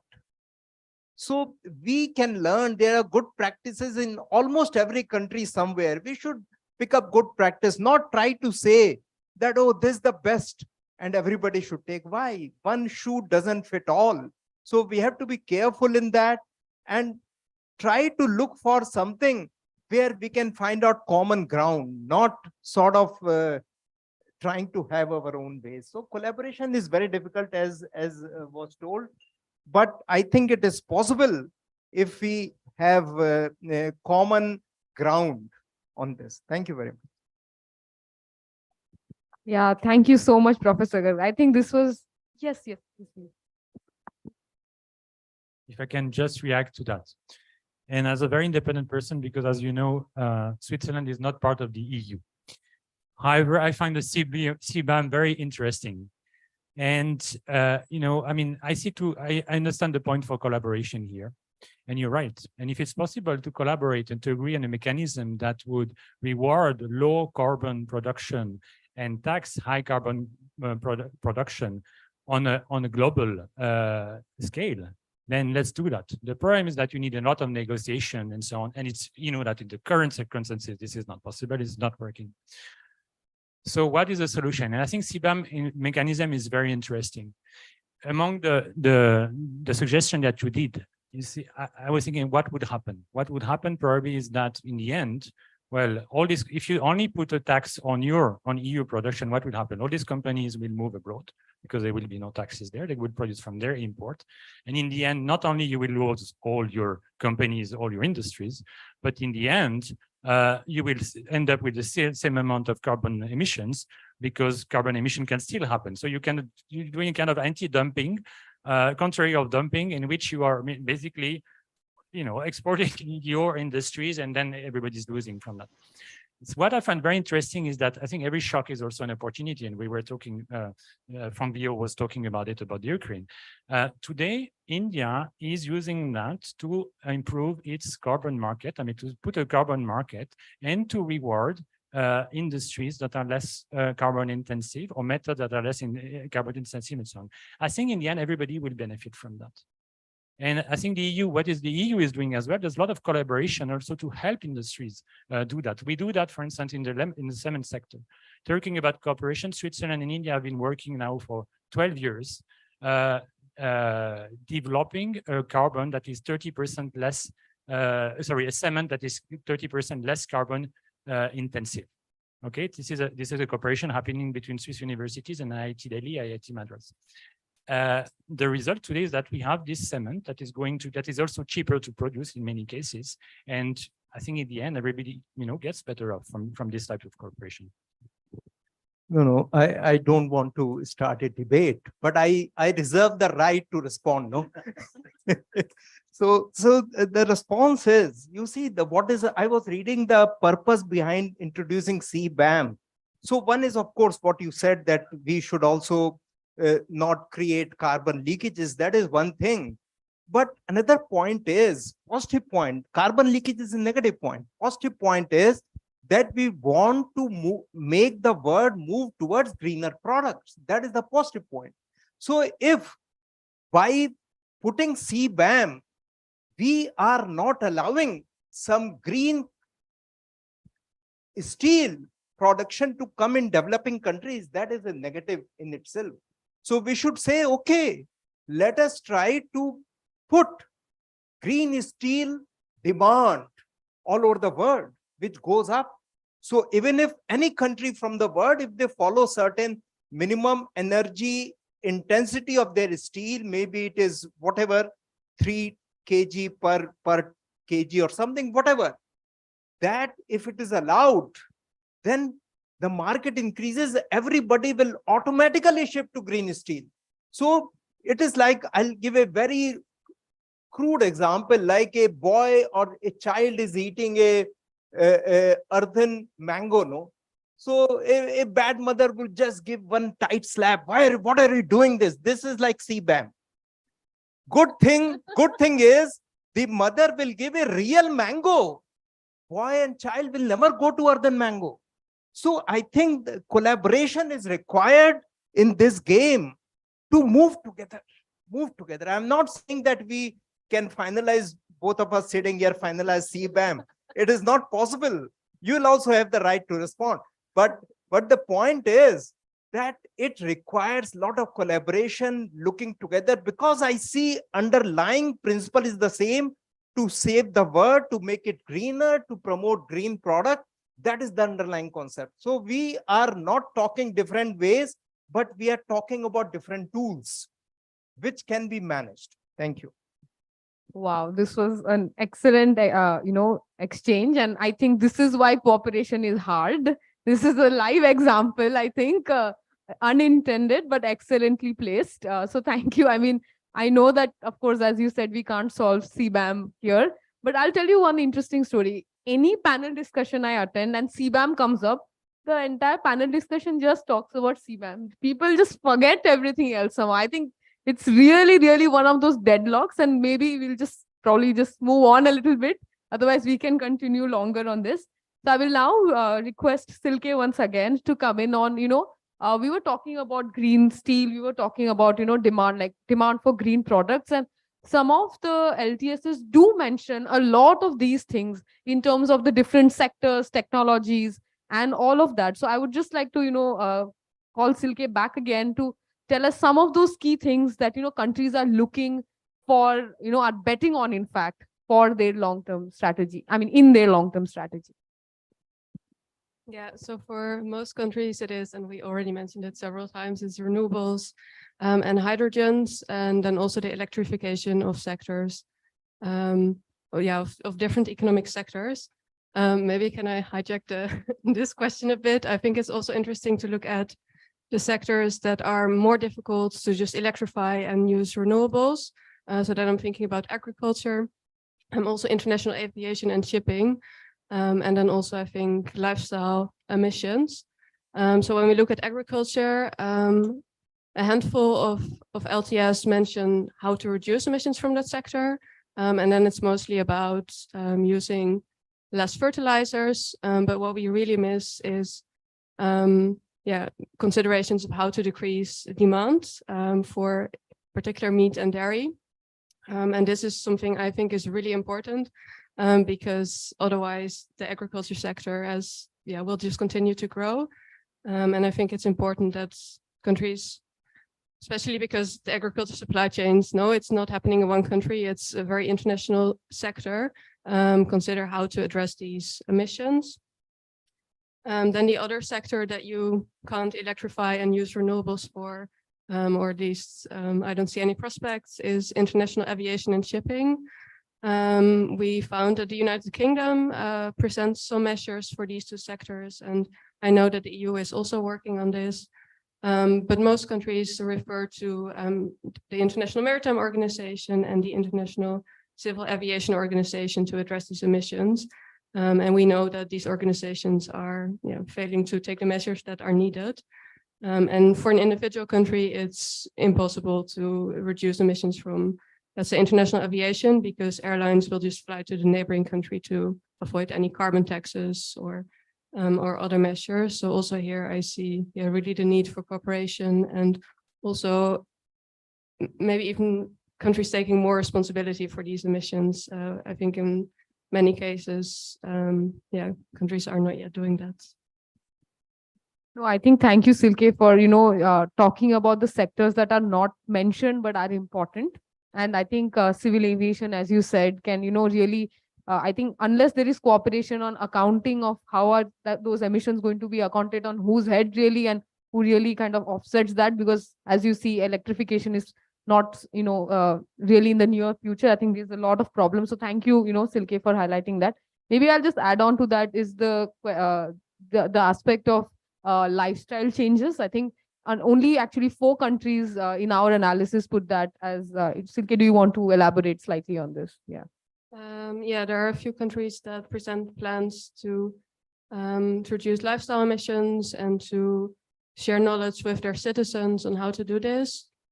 I think also here what is lacking and especially in the long-term strategies of the global north is a discussion around consumption emissions. So a lot of production of all goods that we use that takes place in this region and not in Europe or North America. What we lack in the long-term strategies, or what I think is lacking in the long-term strategies of global north countries, is a consideration of how to reduce these emissions. Now I lost my train of thought.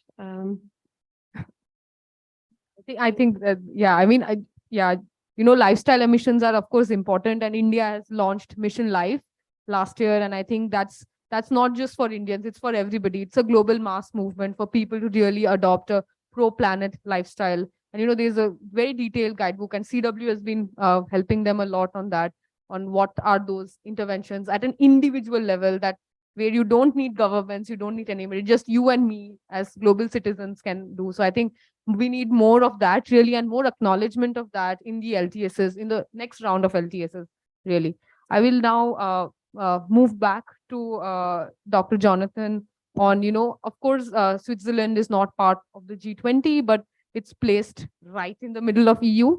And of course, Professor Garg also spoke about the North-South cooperation and the South-South cooperation. So I just wanted to hear from you. Do you have, any kind of, not ideas really, but do you have any direction on how do you see this North-South and South-South cooperation really panning out for decarbonization in the future?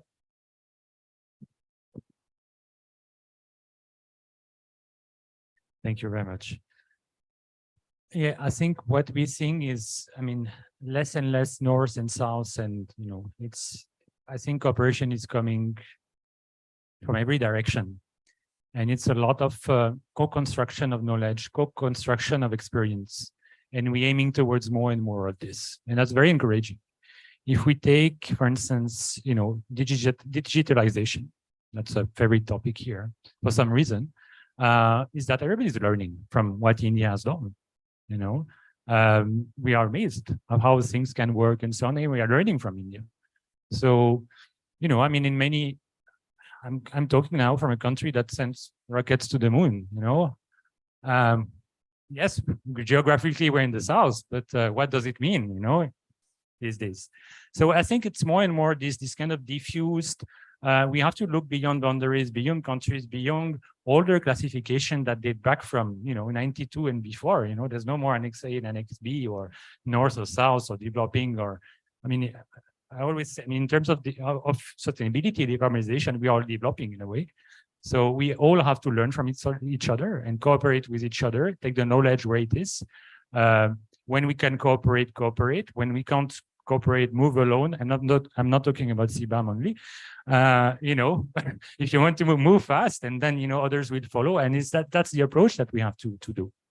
And yes, build these cooperation networks that now are huge networks in every sector, in academia, in politics, among NGOs, among everyone. And that's what cooperation should be about: diffuse collaboration at every level. No, I think, thank you very much. You bring a very interesting point of the blurring lines of the North and South. While that's true in many sense in terms of tech and all, but there are still some kind of developmental aspirations that probably the global South need to kind of achieve, And so while cooperation can happen in a diffuse manner, as you put, there's still some inherent differences in, income and so on, in emissions, especially in the environment field. So while I agree that, diffusion is great, there is still a little bit, the lines are blurring, though, that I definitely agree. Thank you very much, Dr. Jonathan. I would like to now move on to Professor Garg. Of course, our analysis showed, and Chetna and Zaid in the morning told us about all the recommendations that we had. But I just wanted to, from a macro perspective, we have that goal of, let's say, 1.5 or maybe 2, whatever we can really hit now. So given that is our goal, how do you really see partnerships, actually enhance ambition? That's one thing. Because one, that somebody has your back, that of course helps you in some way, also helps you deliver finance, technology, capacity building. Not too many of us have spoken about capacity building today, but I think along with technology and finance, that's one of the key pillars that really need to be there. And of course, bring accountability in the long term. So Professor Garg, your thoughts on how the LTSs can deliver? It's a very interesting question. So I have 3 points here. The first point is, we means every country has to bring business and industry strongly in their LTS. Now the governments are making for governments, and of course business is also looking at it. But until you involve business and industry strongly, because finally they will have to take the major load on these things, major transitions. So that is number one. Number two is lifestyle. So I think IPCC should publish a special report on lifestyles and energy consumption, because you also, Jonathan, raised a point, how much energy we need. So energy per capita per year and human development index, they are very, very closely linked. If you see 22 years back, this was around 70 gigajoule per capita per person, which was required to reach a very high HDI, which is 0.8 and plus. Now it is 35. But use has gone up. Every device is available, even then low energy. So I think we should first do how much energy is required. So this may bring in transitions, because countries that have developed before, maybe those time technologies are not there. The leapfrogging countries now will have more options coming in, but they will all need finance. That is a third point I'm saying, that finance for physical risk and transition risk should be made part of all LTS reports. That is very much required. And then like how much finance is coming or not coming, that every country can tell. But financial needs, what type of finance they need, because it is one way of somebody saying, I'm giving you. Somebody says, I need this. So I think it should be more by need based, because then there'll be more commitment for taking that finance, implementing finance, not just, oh, I give. I was tracking OECD reports, this thing portal, 63% of VC has flown to US and Europe, 63. And China 25%, India 3%. I'm talking about 2010 to 2022, 12 years. So, and this is flowing in three sectors: mobility, RE, and batteries. That's all it is flowing into. And these sectors combined, where it is flowing, do not contribute more than 50% of total greenhouse gas emissions. So there is a disjoint. Agriculture you are talking about, forest we are talking about, these are important sector for a country like India. Huge population is dependent on those sectors. Agriculture, we are dependent on monsoons. So if we don't invest in early stage technologies there, if we don't invest in adaptation finance there, it is going to, maybe many people are going to miss the bus, or they will never come to know what hit them in 5 years or 10 years time. So we have to, the global community finance for what you are giving and where it is needed. I think these are important points. I'm not talking about that why finance is not provided, because that is a negative loop again. Everybody has to look inside that, am I doing enough? Everybody means every country. If they are not, they have to make corrective actions. So I think Switzerland could act as because a lot of global finance flows through Switzerland or flows in Switzerland banks. So I think we have to, maybe, I'm sorry, I did not mean any negative way, but the point is, we have to see how can it be facilitated for Europe and for USA, for developing countries, how to do it. I think that is very much required, because it needs sometimes just a nudge. Money is always difficult issue to talk about, no? So I teach business, and then we say money should talk about the last. No, when the deal is done, then let us come to money. Otherwise, the deal will never be done. So I think we should be very careful, and we need some nudging, some facilitation. If there are two, just I will give two sentences. Any energy is better than no energy. That is the first point. It talks about all energy transition. Second point is that we have to finance, because finance has become a matter of faith now, matter of trust now. So I think we should understand this and take it forward. Thank you very much. Yeah, thank you so much, Professor Garg. I think you highlighted some excellent points on how business and industry will need to be brought into the LTSs. I think that's something, while many of them acknowledge private finance, this business aspect has to be like stronger, because that's what's going to really get the money, as you said. Of course, Lifestyle emissions, I think, yeah, IPCC special report, sir, if you have any links, please get that done for us. We will be all citing it, of course, but but yeah, and on the last point on finance flows, of course, the need-based requirement that you ask, and the, how much are you giving? I think that's always holding, people accountable of how much you are giving versus how much I need. I think if I need, then of whatever I get, I'll use it well. I think that's a very interesting way of looking at it, because till now it's always been, using it as an accountability thing. And how much did you give? And this is how much we got actually, So I think that's very, very interesting thoughts. With that, I think I would like to open it up for some questions. I'm sure our panelists have many more interesting things to say. Anybody in the room? I don't know if CBAM, you guys want to continue.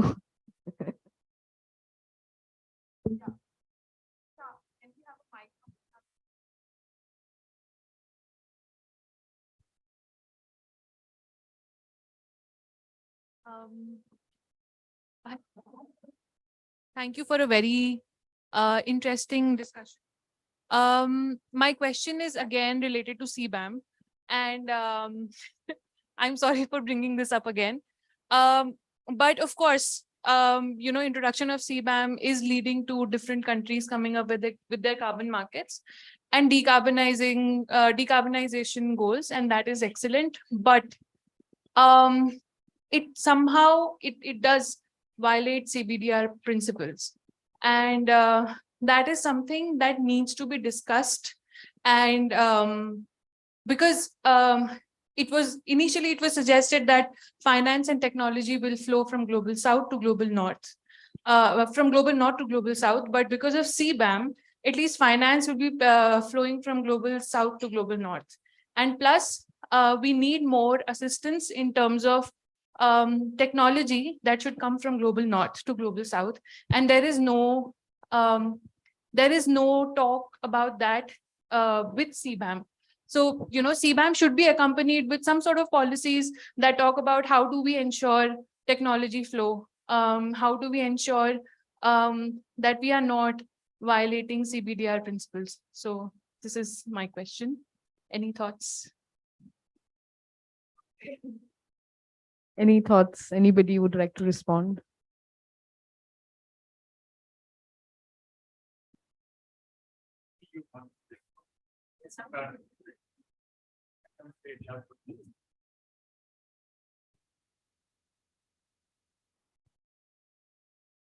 Yeah, thank you.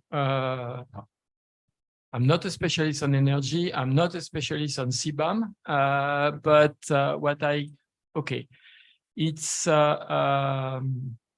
it was also when the Green Deal, the EU Green Deal was put in place, there was this idea behind CBAM that came with it, which is very logic, because you cannot impose to the European industry very strict rules for carbon emission that will not be imposed on the exporting countries. So there is a need for a kind of mechanism. So it's going to be very progressively put in place. So, and just to mention that, okay, in 3 or 4 or 5 years' time, we can meet again here in this room. And I'm pretty sure that India will still be a major exporter of steel, including to the European Union, because you have a huge comparative advantage. And if you see the sharp increase of renewable energy production in steel producing states, I hope that CBAM will encourage even more clean energy production. And I'm pretty, okay, of course, the businesses are worried, but okay, that's my own opinion and not the opinion of the institution. I'm pretty sure we can meet again in 5 years, and we will see that exports will will be very high, and this industry will have not been killed, but will rely on more clean energy using green hydrogen or other sources. So I'm not at all pessimistic, but and all this is being discussed with the European Union during the free trade agreement negotiations. But I'm absolutely not worried. Just to add on this, I think 2 points. I mean, first of all, I think we have to be careful with this cliche that, you know, industries in the south are more polluting, emitting more CO2 emissions than in the north and so on, because this is not always the case. This is often not the case. If you look at cement, for instance, India probably has some of the most energy efficient and low emission factories in the world. Around 400 kilos of CO2 per ton, where the average is between 700 and 800 in the world. Okay, so that's one field in which, yes, cement, Indian cement, is actually cleaner than most, and probably that most of the European cement. The second thing is that, I mean, we are in an emergency, right? We need to move. I mean, we can go on discussing for 10, 20 years and finding, you know, a multilateral solution, but we don't have the time. The targets, I mean, it's ticking. This probably, we are talking about carbon space. There's probably no more carbon space anymore. I mean, we are way beyond, okay? And we need to find solutions now. So just to cite one of my favorite African proverbs, which is, if you want to go fast, go alone. If you want to go far, go together. Okay, but I think sometimes you have to go fast, so you have to go alone, and afterwards we go together. Right. I think my solution would be bring in industry and business into this whole discussion. Guys who are making steel, because we speak a lot to Indian steel makers, Tata Steel, SAIL, Jindal, we speak to all of them. Sorry for giving names, but the point is, they say that we are ready to act. We are ready to act. In 3 months, last 3 months, every big steel plant has given their emission numbers to Ministry of Steel. 3 months. So it is not that it is not possible. The point is that how much we have faith in the counterfactual word or the other party to move together. So anybody can move alone. That's what I'm saying. Academician move alone. 3 months, all steel sectors have given their baseline. So, which is very fast. But if we have to collaborate, the first point is bring in business and create market for green products. A global market for green products will enhance everything. Why 5 years? In 2 years, you can see the difference. If just create green product. Maybe EU, instead of CBAM or along with CBAM, can say, we'll import 60% of our steel if it is green. Green means below 3 kg EI, emission intensity, or some number, which is the best number. Like it's saying 400 kg per ton is for cement. Same thing for steel you give. And then you say anybody producing below this is welcome not to pay any CBAM. So you can see the difference in 2 years, I can tell you. Indians are very fast at adapting, and our industry will move in 1 year or 2 years' time and change the whole scenario. I have strong faith, not because I teach at a business school, but it is like that. Thank you. Great. Thank you to all the panelists. This is a very interesting set of debate that is happening. I think I would probably rephrase what is already being said. Because I think essentially all of us are saying this, the panelists are saying the same thing. It does appear to me that the bedrock of this cooperation is the whole issue of trust. Right? I mean, cooperation will happen only if there is underlying trust. Where otherwise cooperation can happen in a very, you could say trade terms, that I am getting gaining something and comparative advantage and all that. That is market forces determine it. But maybe there is no underlying trust. The notion of trust is very important. And there are some actions, as Professor Garg is highlighting. I'm not talking about CBAM only. There could be a bunch of things that are undermining the trust in the multilateral process itself. And that is a bigger hit, right? So it could be, one example is CBAM. The other could be lack of finance for so long And there could be a bunch of other things, right? So collectively, it doesn't matter. We talk about this 1 and 2 and 3. It doesn't matter. The larger point is collectively, these all are leading to some kind of mistrust and enhancing of that trust deficit, which is very, very dangerous for, working together, as you said. We should be walking together long, but now because the trust deficit is becoming so, deeper and deeper, that is very detrimental to this global architecture. We don't want that to happen. And the question is, what are the ways to actually enhance trust? I know we have the International Solar Alliance, we have the CDRI, which are also multilateral institutions, but you might have these platforms, but you might still not work together. It's not just about creating these platforms. Trust and cooperation in action on ground are much more deeper things that we want. And so this is a broader question to the panelists. How do you build trust?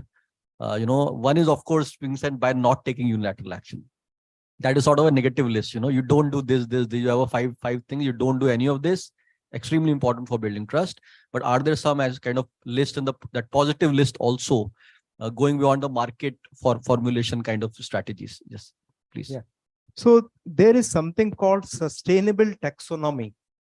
I have studied taxonomy of 5 groups, EU, UK, ASEAN, Indonesia, and Singapore. We have studied in detail and then tried to call out if there are any commonality. And pleasantly surprised, there are about 38 technologies which everybody is saying yes, yes, yes, yes. So I've told this in G20 platform when I was speaking on sustainable finance at 2 places. I said, why can't G20 adopt these? That don't go by my list, create a list and say this is what we agree. And those technologies should build a trust, that is low cost finance should flow to these technologies, because solar is green, relatively green anywhere in the world. So those type of things, if they happen, they will build trust very fast. And if money flows, this will also erode negative trust. So all these things, business will be happy because they will get what they need, the green dollar, green buck. And why not? No, so this is something, one small item I gave you. There could be multiple levels working together, but working together may take 20 years. We have been working together for last 25 years on COP. So yeah, and then only Paris happened. That also is still dithering in a way. I'm sorry to use the word, but we are not able to get so many things sorted on that. So working together takes time, but very simple things like common ground, green taxonomy, it could happen very quickly because so many taxonomies are available already. Thank you.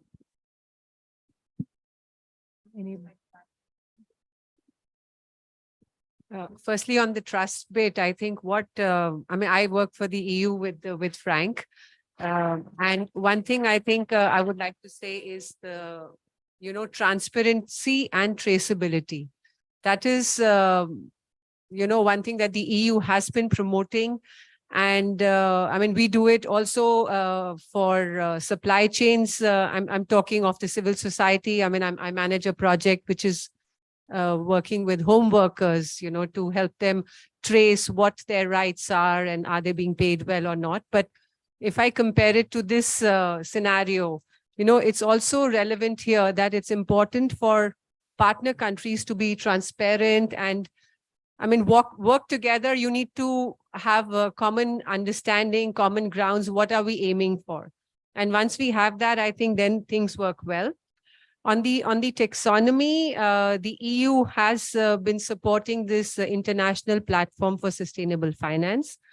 And over the last 2.5, 3 years, we've been working. I don't know if we have representatives here from Ministry of Finance, but also I know India is working on their roadmap. And over a year, we've been waiting to see the report, which is still somewhere. So I think, as you said, that there has to be a common taxonomy, and India is also working for its own taxonomy when there are good examples. So, as you said, I don't know why we cannot have one thing which is adopted for all and acceptable. Because on one side, we say one shoe size, as you said, not fits all. We have to have our own, but there also has to be a common set of principles or a common taxonomy as a minimum to be acceptable for all. Thank you.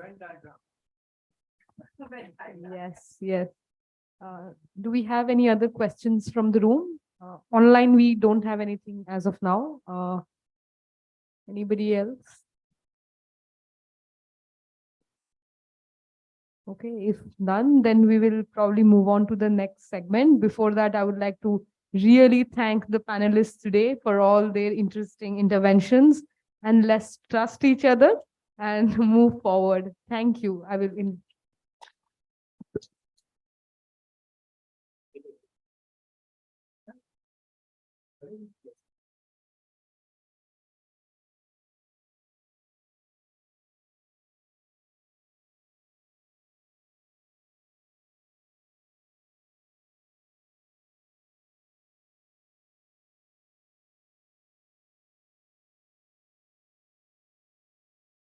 This was indeed a session.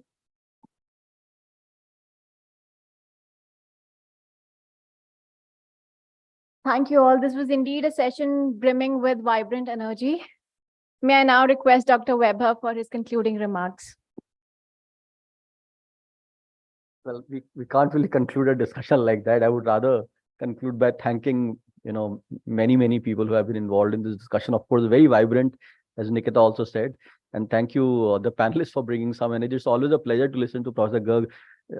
For people who don't know, he's also my professor. So I've been his student for very long now, almost 20 years. So it's always great to be guided by him and learning from him. He's very provocative many times and questions the existing wisdom. That is what, as a student, it's a delight to learn that art. That's extremely important for all of us, especially people in the research field. Also, thank you, Silke and Jonathan, for all the excellent remarks and for your time for the discussion today. I also want to thank New Climate Institute, our collaborators, for really collaborating. If you get a great collaborator, nothing like it. So thank you so much for all your time, all your efforts in bringing this report alive and this analysis assessment alive. Thank you, Silke and Chetna, for coming all the way from Germany for this discussion. I also, beyond the institutes, I want to thank the authors. There are many authors from CW and NCI, so I want to thank all the authors for all their effort on this analysis. Of course, thanking the speakers, the keynote speakers, Mr. Jagdale and Mr. Ward. Thank you for your time. Thank you for staying with us for this long. And of course, you also responded to a very contentious question during the panel discussion. So thank you for responding to that. Some of the issues are very tricky. We know that. And of course, only with dialogue, we do hope to unravel many of these and try to get on some kind of common ground. We are making an effort towards that. So thank you for being patient with that. Finally, I want to thank my CW's outreach team, which has done this excellent effort for all of the arrangements today. And the outreach team has always been one of the you could say one of the best teams across think tanks in India, who convene many events and convene many stakeholders across the spectrum, so that our research and efforts are able to reach out to a lot more wider set of stakeholders in this domain. So thank you, the outreach team. And finally, I want to thank all the participants, both online participants and on-site participants, for your time today, for engaging with us. The G20 Leadership Summit is around the corner, but the larger messages are, of course, much more deeper. And it's not the end of these messages. The whole point about cooperation, the whole point about transition and a faster transition where all of us walk together, it is an ongoing effort. So, of course, these are many different, very important intervals in that journey. We'll continue to be engaged with you throughout the journey and continue to hope to accelerate the transfer of knowledge also, as well as action on ground through our collaboration. With this, I want to conclude the discussion today. Thank you again, and please join us for some tea. Thank you so much. Have a great day.